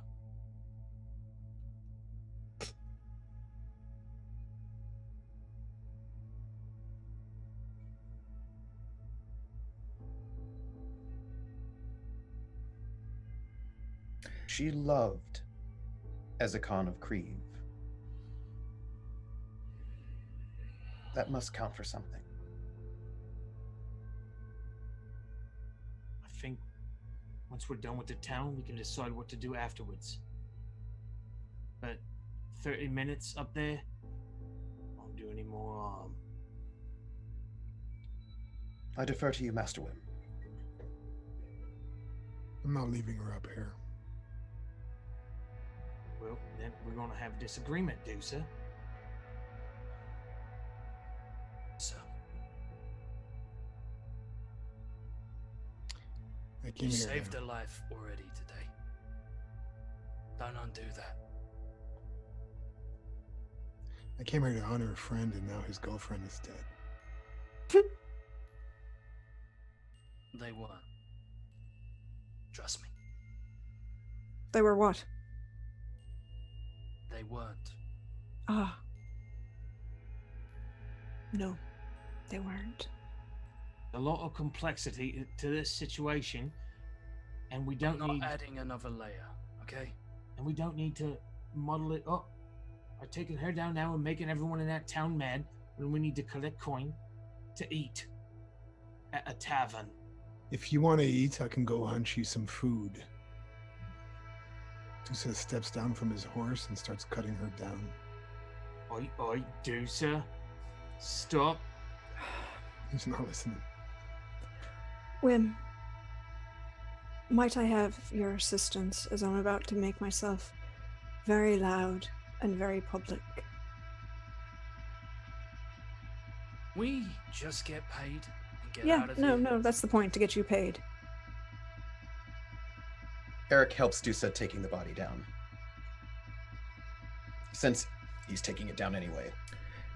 Eric and Dusa, roll me awareness checks, please. 23. Critical. 13. Eric, you get the, grab Sheila Loon from the rear as you kind of take the weight and take her down. As Dusa, you're kind of lowering her down. Dusa, you're the one that notices that when the writ that is nailed to her flutters, there's something written on the back. Take a look. It is a warrant for the execution of Ezekon of Kreve, signed by Kel Hollow, the Magus Regional in the north, again stamped at Aid Ginval. Wow. What is it, Master Dusa? There's also a warrant for Ezekon. The same person wrote it. I don't understand. I don't understand this. There's nothing to understand. There is. She This wanted makes- them dead, and now they're dead. But why did she want them dead? Why did they call him a traitor? Why would she sign this writ? It makes no sense. That's right.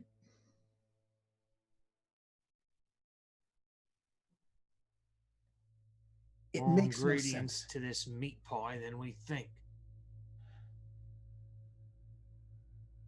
Well, all I know is somebody made a big mistake.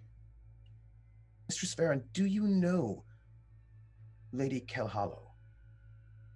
I know of her. I don't know her.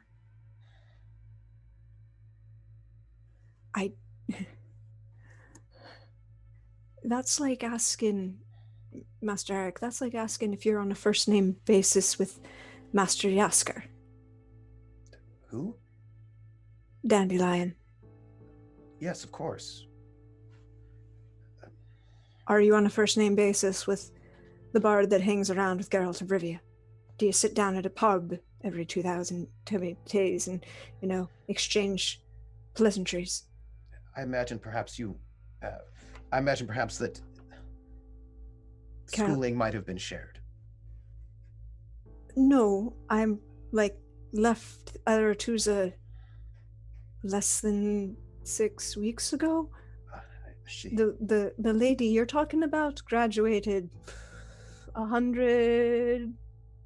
No, she wasn't that old yet. She'd be very old.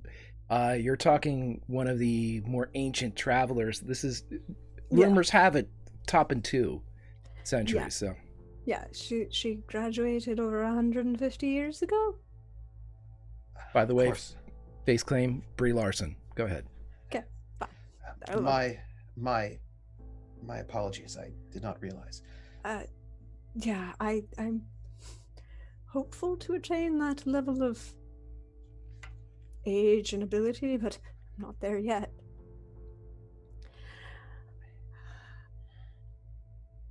But hold Mistress on to Haran, those. We should find out why.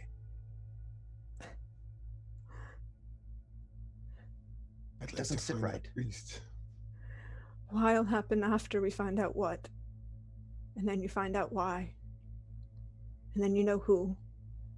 And that's the name that goes on the list. There must be a mistake. Right now, it's got 6 names on it. It might join 7 in a mere moment. We get on with this. We're standing around outside like lemons. That's what I said. Would you come in with me while I make a show of asking why someone I left in care of a priest ended up dead before I could return? I could do that, I suppose. I haven't ripped an arm out of its socket in some time. Is that a meet with your approval, Master Eris and Master Dusa? Fine. By sword and stand by. Well then, let's go meet a town.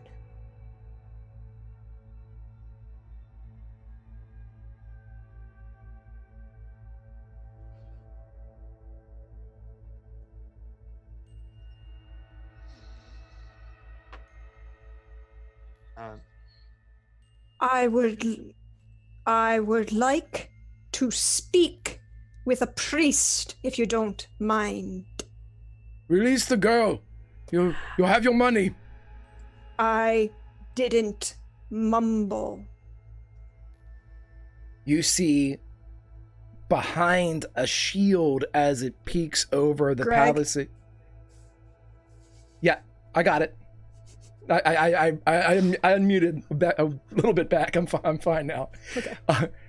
You see peeking as the palisade is pointed between 2 of the tapered points with a shield up. You can see just a bit of the profile of Casper the Alderman. She was wanted in the north. We lost a lot of people last winter. We must follow the rules and law, and we need the money. You follow the rules and law.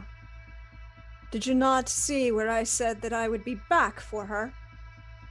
Did you not think that I might have had questions for her? We're within our rights. We have the writ. Aye. But do you think that I would have not been, more available to Mistress Hollow and therefore been Aaron. not... I had questions that she needed to answer. And she can't now. No, she It's can't. done. It's done. Release Victor's daughter. Well, Victor's daughter's right here. She's perfectly fine. Just wave to the nice gentleman on the wall at them. Thank you. Very good. I wish to speak with Victor about the schooling of his young daughter.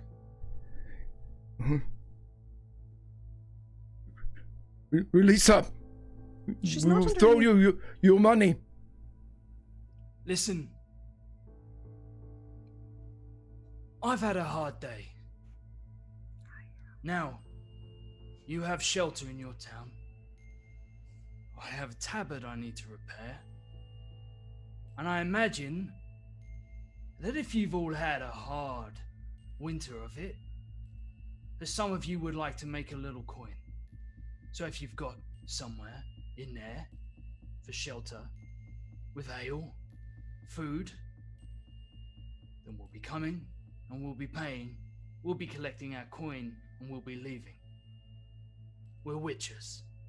We hunt monsters. Unless you're telling me that you've let a wyvern or a drake of some kind into your fortress that you've erected, then none of you have anything to worry about. Now I'm here to quench my thirst. Who's going to open the door?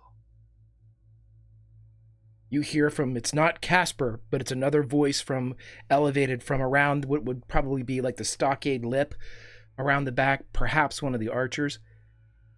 Pit Hollow isn't for freaks. It's for real folk. We have a bard. He plays pretty well. Is my coin somehow different? I reach into my pocket, pull out a few crowns. Can you really afford to turn it down? Same voice. We've made plenty of money today. It's a good market in ears. Hush up. All right. As we said, the bard is here, and the bard is a good singer. I'm not. Singing isn't exactly my forte. Don't know many songs, to tell you the truth. But I do know a couple. I turn to look at the little girl. You ever hear nursery rhymes about witches? She nods, but does not say what they are. Well, here's one for you to contemplate, and this is your only chance.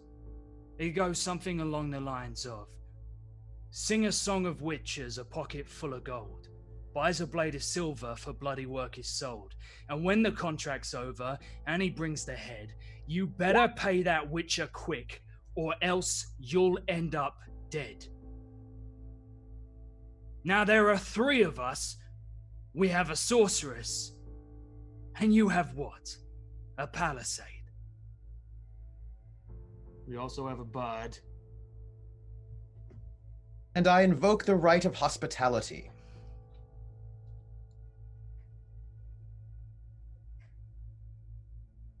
Surely, manners and protocol have not devolved so much that the basic rights of hospitality are no longer observed.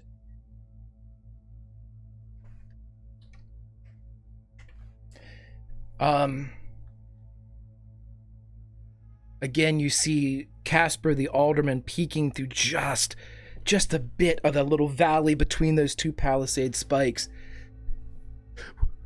We just want the girl, and we'll give you your money. I apologize for the tongue of a few of us, but I'm afraid that Built Hollow is closed to visitors. Just us, just the citizens. I am a citizen of the North. This place is also my home. Not here, Master Bard. Not today. Hey, Eric, how many of them you think are Nilfgaard deserters? How many of this group do I think are Nilfgaard deserters? Good Master Wim, I am not certain. However, I can speak with my friend Corporal Jot, who does represent the king. Yeah? And I what can. would happen then? He says in his stage voice. That is unclear to me. As thou canst see, justice is swift, brutal, and deadly in these lands. Yeah? Go on. And desertion is a dastardly crime, as is kidnapping. Huh. Also, You anyone who say. would harbor and protect and aid any such villain. Huh. That's news to me. I'm afraid. What would happen to a town if they were harboring a Nilfgaard deserter? Considering the war and the tensions, Yeah? methinks it would be bad. Such a town, especially a town that is not doing so well, may be starved, razed, destroyed. Boy. Well, I don't suppose anyone in your town, of whatever the fuck, is a Nilfgaard deserter. Eh? I'm afraid that none of us are Nilfgaardian. We're from the north. True citizens of the north. Built hollow. Master Alderman, that is quite odd, because not only do I have eyewitness testimony that says otherwise, I have a good ear for dialects, and I can tell when someone's voice is not from the north. Good Alderman, you of course are, but not everyone from here is. As soon as you say that, you hear that same smart-ass voice cackle. You got a good ear, we've got two!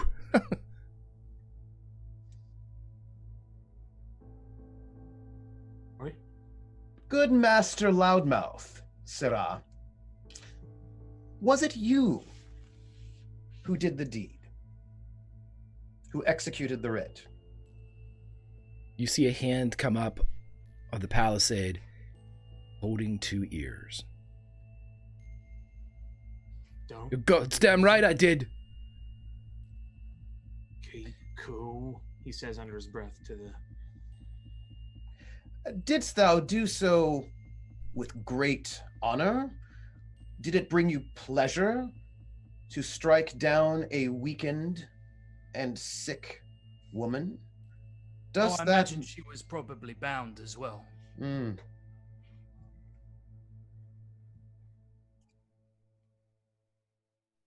Didn't strike down no woman. Struck down a fucking elf. Greg, how tall is that palisade? 15 feet. Just curious.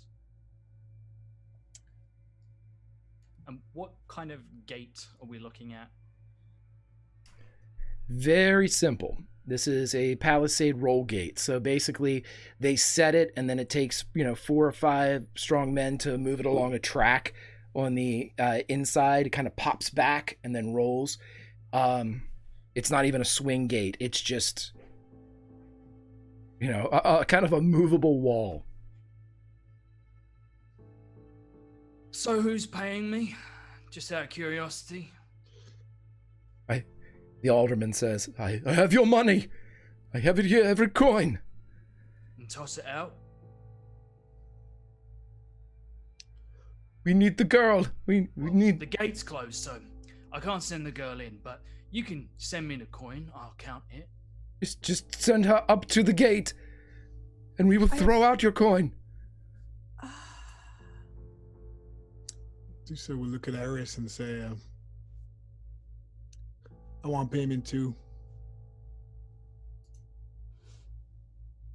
Not in coin. I seem to recall, Master Eris, that your contract was only for the troll, not the girl.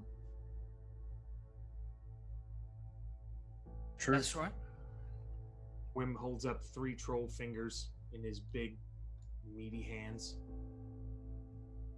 There's a smattering, a muttering. Most of it's just, oh, I got it, man. Very, very good. If you would be so kind as to send the girl to the gate, and we will throw out your coin. Well, I can. Hey, hold it. I can walk her to the gate, huh? oh well, that's the point. I was gonna ask you very nicely if you would escort me as I go talk to this fine girl's father about her education. Oh, yeah, that's a great idea, Corset. Let's go.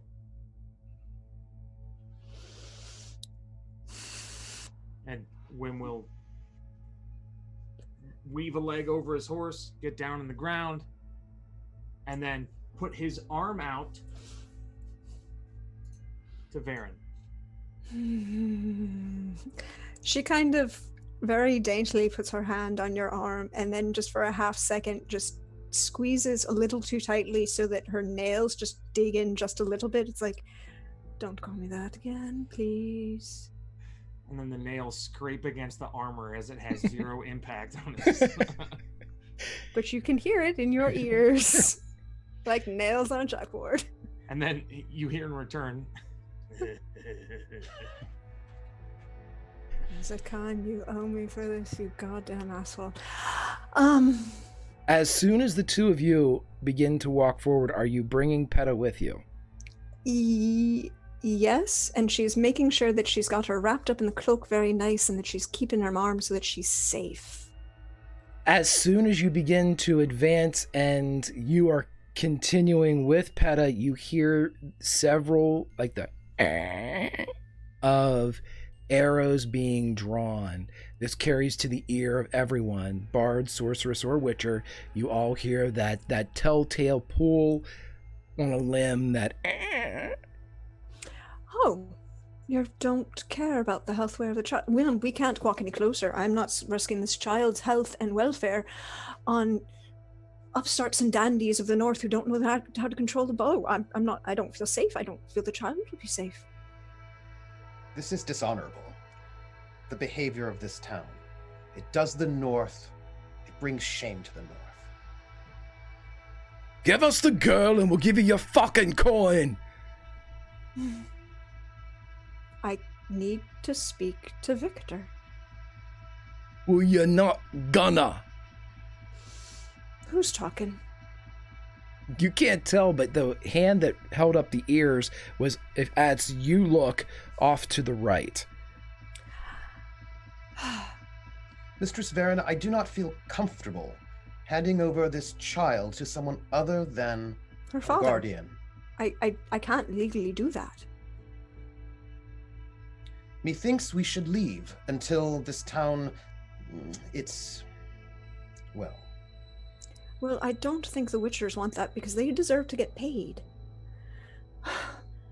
well, maybe if the five of us stand real close to the wall, they'll change their minds. Disa, ours, Walk care up to stand beside. side by side with us? I Eric, walk up beside Wim.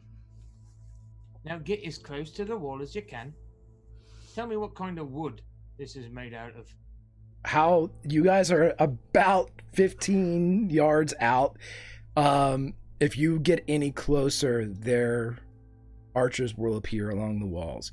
You'll start to see them move up, bows drawn, arrows knocked. Casper, the alderman, please, just give us our citizen and we will pay you. I swear it. There's a lot of weaving and dodging here. Right, we've got the girl. We killed the troll. We've got his fingers. We set him aflame. It was pretty fun to watch. You should have seen it. But if we give you the girl, we don't know we're going to get our coin because you've been kind of a dick this whole time. Roll me a persuasion check, or roll me, let's see. It's both the same. I think. Yeah. So either would intimidation work? Yeah, absolutely. Okay. All right. Let me... Critical, so roll your critical on top of that. Okay.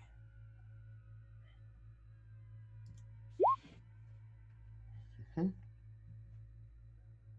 19. Okay, mathematically, it wouldn't work no matter what. A bag flies out. I step forward and hands up, so one of them is close to my sword, but making my way over, I'm gonna go over and investigate how much coin they sent out. the agreed upon amount. How do we know that Master Victor is alive and safe? Casper the alderman. He is a citizen, built hollow, as is his daughter Peta. We have paid you. There was a writ for the...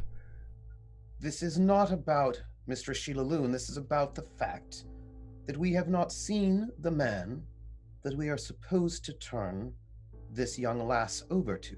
How do we know that this village has not slain him as thou hast slain this companion?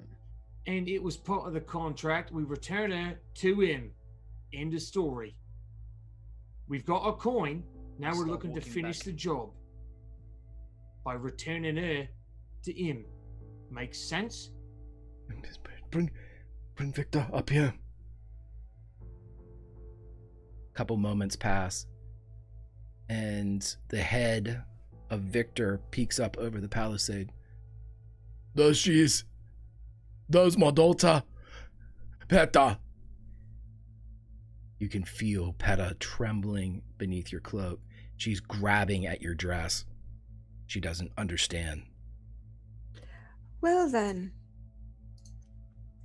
Master Victor, I wish to inform you that we have rescued your daughter, and during the course of that, your daughter was revealed. And it is my pleasure to announce that she will be taken in and educated at Aretusa. No way. That's amazing. Wim will start clapping. I didn't. That's. How about that?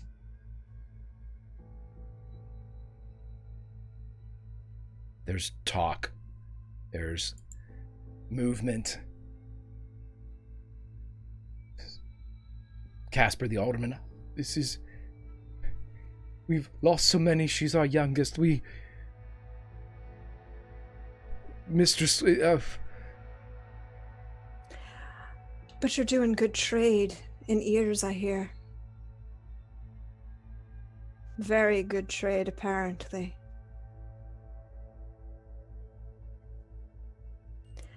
And the girl needs to be instructed, isn't that right? All who learn best. It's school. Yeah, I've heard that. Varen, I need you to roll me something here. Persuasion, intimidation, whatever you'd like. Mm-hmm. Whilst this is happening, yeah.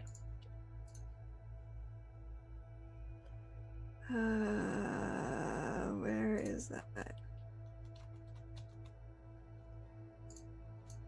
Okay, hold on. Sorry.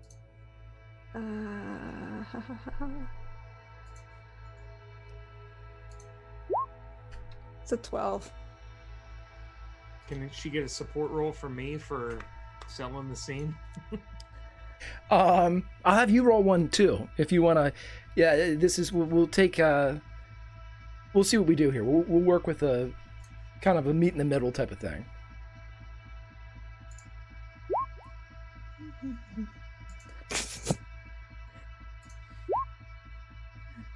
She looks directly at, and she ignores the alderman, and she looks directly at Victor, who she can see now, correct? Yes. Cool. And she just lets a little bit of power slip into her voice as she says, "Don't you think it's in your daughter's best interest for her to go to school?"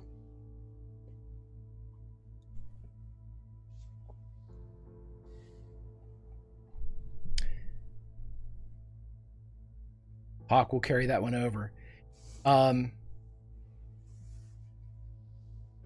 Victor stops for a second. And Wim, you'd probably be close enough. So you could probably see this too. Eric, you could. Wim probably has the best view of it. As Victor opens his mouth to say something, And then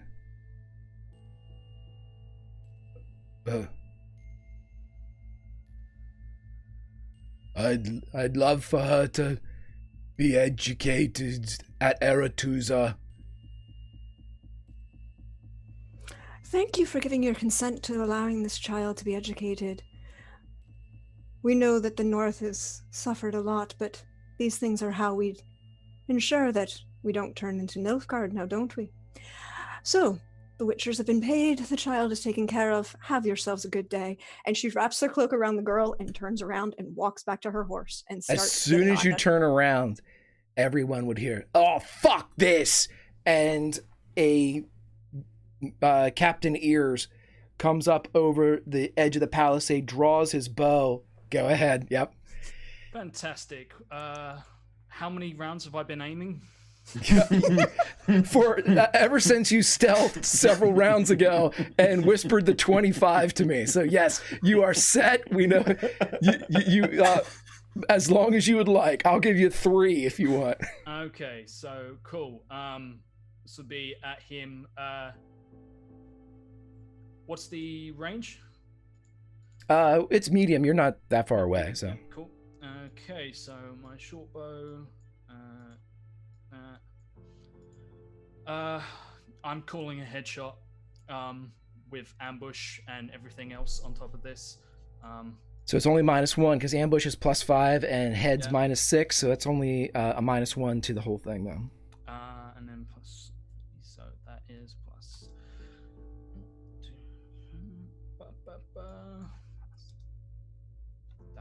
That. Yep. 18. An 18. Okay, so the pluses, the total pluses that this person has is 11. So if I roll a 7 or higher. Nope. Roll your damage. Oh my goodness. This chap is not wearing a helmet. He's too cool for one. Or he's too poor. I mean... No, he's too cool. 11 tripled, so 33. What does this look like? As he comes up, literally as he comes up and like goes to draw, this is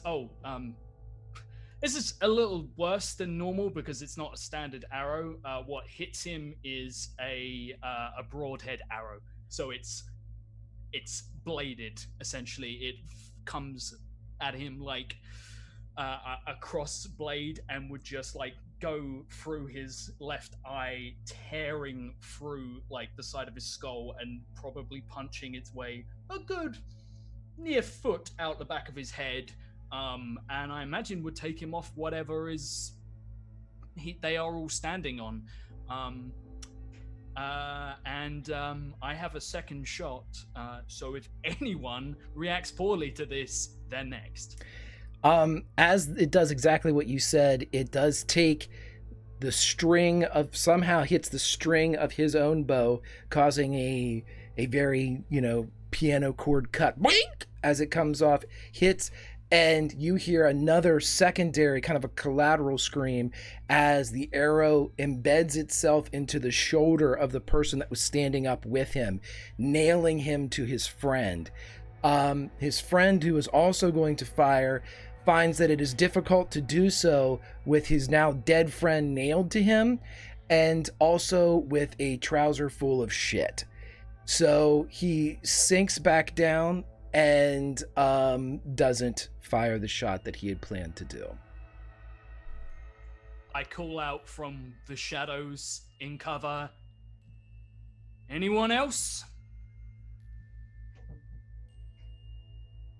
The alderman. No. Wim will look at Eris and the rest of them. All right, dump him over the side. Just so you know, we're taking that body with us for a no. funeral. Right. Oh, no, not theirs. Sheila. Right, yeah. By the way, gentlemen, make sure you have actual writs of warrants for every other elf that comes nearby. In fact, I might be letting a few of them know that it's not pleasant in this portion of the north anymore. It's almost like you're turning into Redania.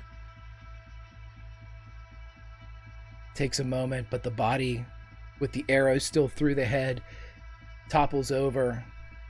Body's no longer wearing a belt or boots or the jacket that it had on.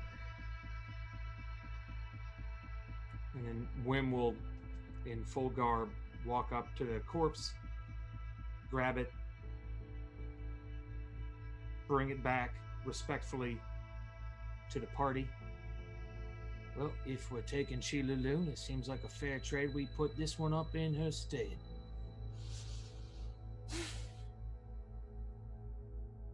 Maybe we leave a note.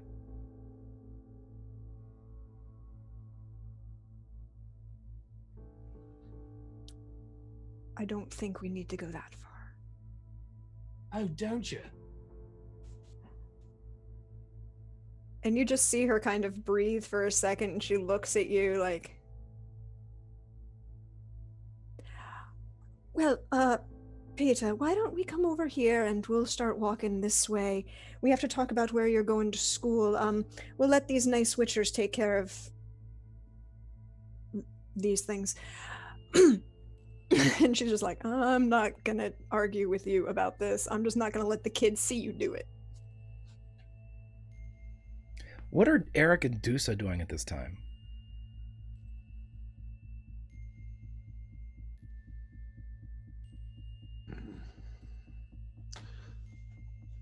I think Dusa's taking this all in.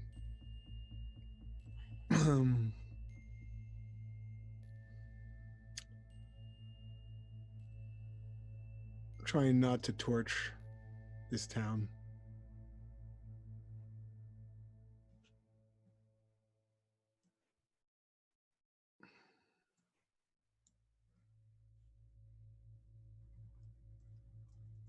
Eric was in position to push Baron and the girl out of the way in case someone had shot arrows at them. So he was standing by just in case, but it turns out it was okay. But he was just a little bit like overview, sort of meta looks at the situation is what he's been doing. Wim will look over to Eric. Eric, how's your handwriting? Impeccable, Master Wim. You got any parchment on you? I do. All right, you seem to be good with words. Now, what do you think we should write on this note to shove on this arrow that's through this man's skull to get people to not to fuck with us?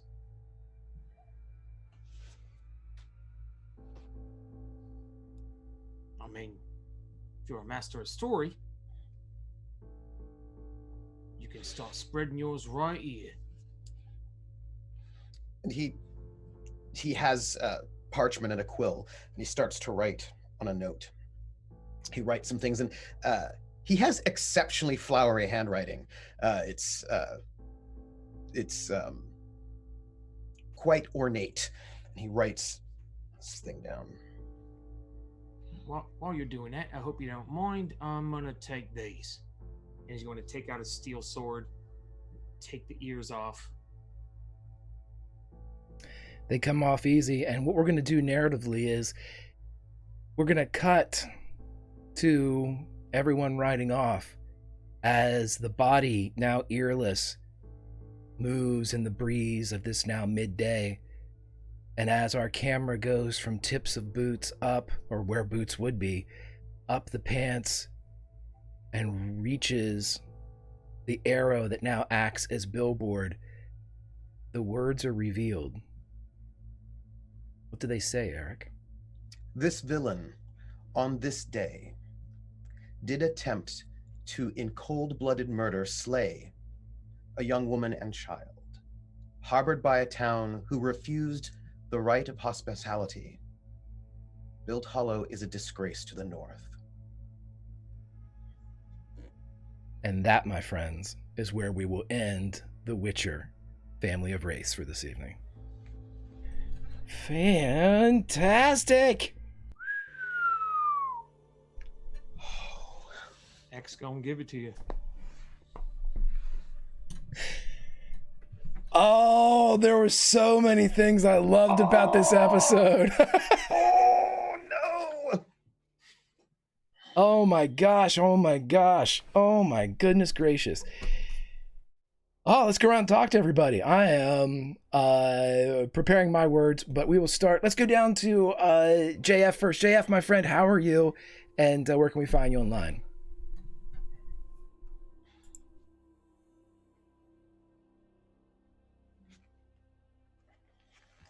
I'm pretty good. You can find me on Double Crits on Twitter. Yeah, this was so unexpected, and I saw some great role playing tonight. I think yeah, it's just the way things are in the continent.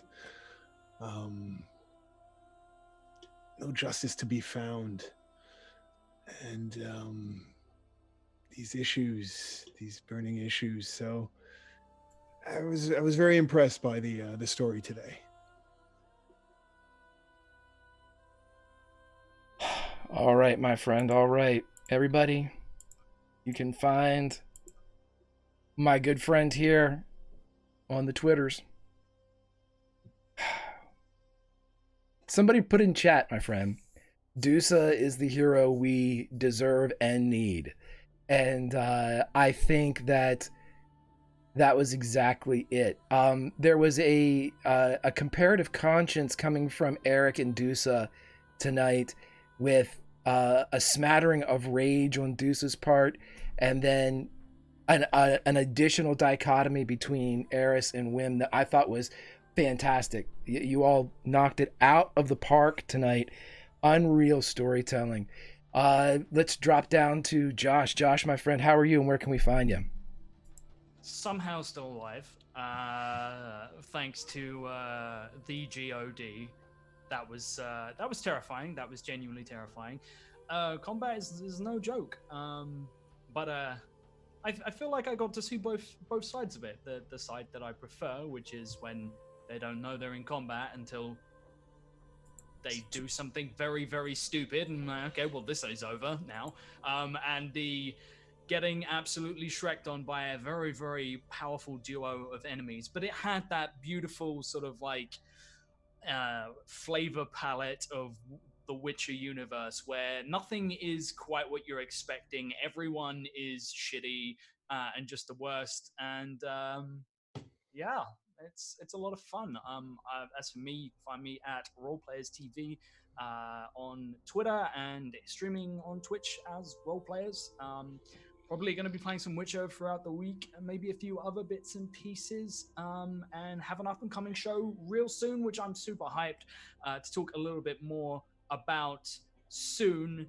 All I can say is it's going to be horror. I'm not good with horror.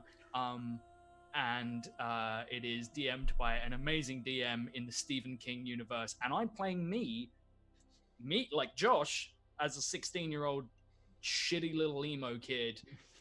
So I'm basically just going to be channeling my terrible, terrible adolescence into a character who's trying to survive the Stephen King novel.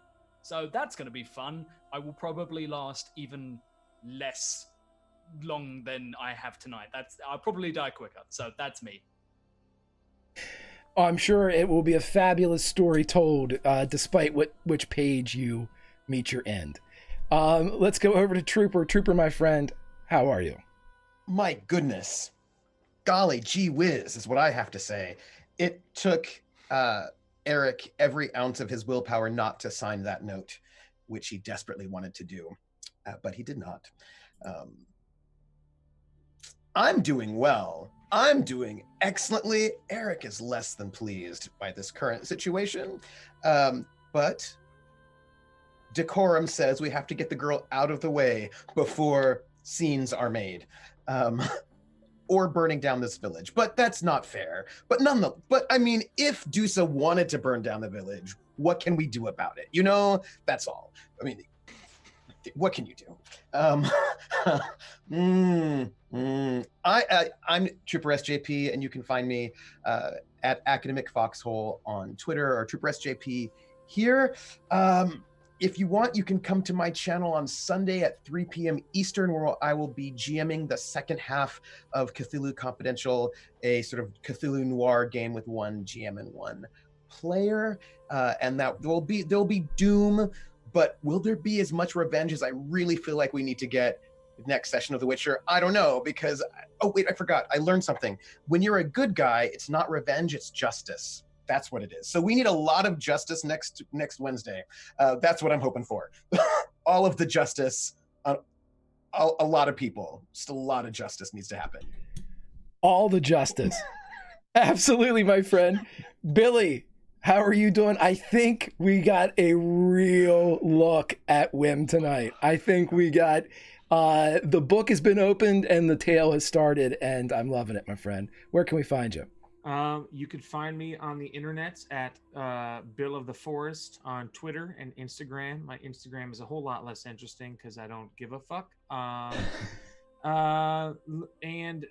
This is awesome. This cast is great. Like, I feel like the stuff we're uncovering about each other right now is normally like halfway through a campaign you'd be able to cover it. So like, we're sinking our teeth in early, and I fucking love it.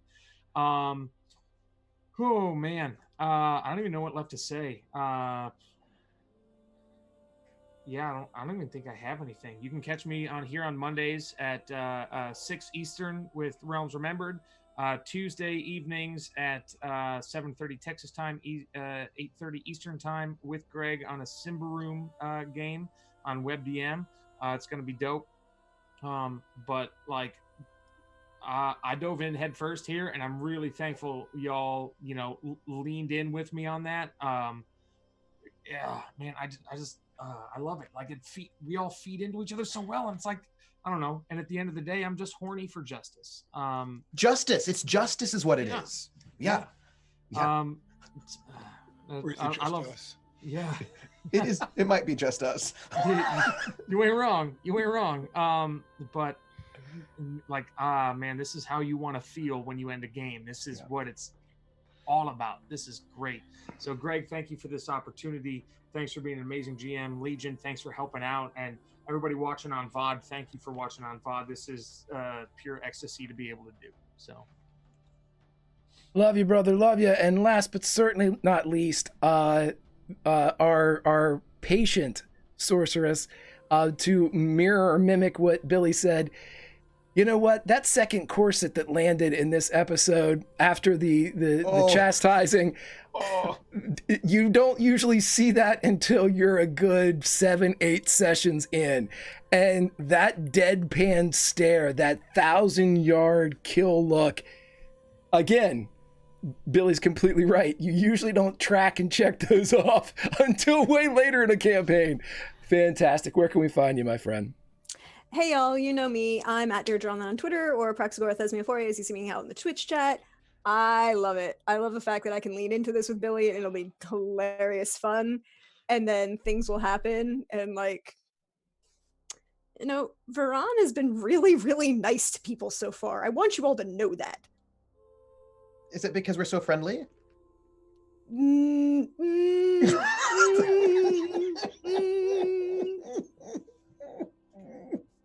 No. No. I'm gonna put that out there. It's not because you're so friendly. Although it's been very interesting, and I can't wait to see what happens next. I totally love everything that's been happening, and it'll be great. As for me, you can find me tomorrow over on Wandering DM as we start a Masks campaign, and with Pope and Cleric and Simon and Just a Little Nerd is going to be the DM. It will be wonderful, and all of us have leaned into our shit, and it will be... Dude, I'm playing Alcestis. I have 4 older brothers. It is Greek to the max, and yeah, my brothers may be Dionysus, Hercules, and Polynices and Nectocles. Think about what that means. All of the drama, all of the feels. It'll be great. come see us. And then Saturday, I am the DM over on Wandering DM for some Vampire the Masquerade Nightfall. Ooh. And things are getting interesting in New York as the, people are starting to see consequences to their actions. And, diablerie isn't really a good thing. It's tasty. Is it though? Is it though? But that's me. You can always check me out on Twitter. Oh, and I posted a game that I wrote this week called What Price Glory. It's a Descended from the Queen game based in Verdun, France in 1916 in December. Let me know what you think. I really appreciate it. Thank you, by the way, JF. You're a wonderful friend, and I love you for that. But yes, check it out. See what you think. Let me know. Appreciate it. Other than that, check the Twitter. I tell you where I'm going to be. Fantastic, my friend. Fantastic. Everybody, please follow everyone you see here. They're kind. They're great role players. They're good people. I can't sell it any better than that because that's all the truth. And if you can't follow for that reason, well, the hell with you. But please give them all a follow. We have some fun things coming up on the channel, but Wednesdays are where it's at with Watchmen at 6 p.m. Eastern, followed immediately by This Witcher Show, Family of Wraiths. Oh my goodness, I almost forgot to announce who got the giveaway. Let me complete the pick a winner. Ha! Congratulations, Pope! As Pope World Build, you are the winner of our Talsorian PDF Core Rulebook. I will make sure you get that straight away. The people at our Talsorian Games are sponsoring the show and giving us a free Core Rulebook to give away every single episode. So make sure you're here. Also, please make sure that you follow our other sponsor, Roll20. Roll20 is here to make sure your virtual tabletop is as spooky as it can possibly be with their new unique token generation. I have Witcher sets in there now for our people. And then we also have dynamic lighting, which is coming to you, which can make their new Cthulhu 7th edition set even the spookier. So it is our virtual tabletop of choice. Go to www.roll20.net and start your adventure on the continent today. But everybody, say goodbye for now. As the campfire goes down, there's only one thing left to say. You can't always roll nat 20s, but you can always roll play. We'll see you next time, friends.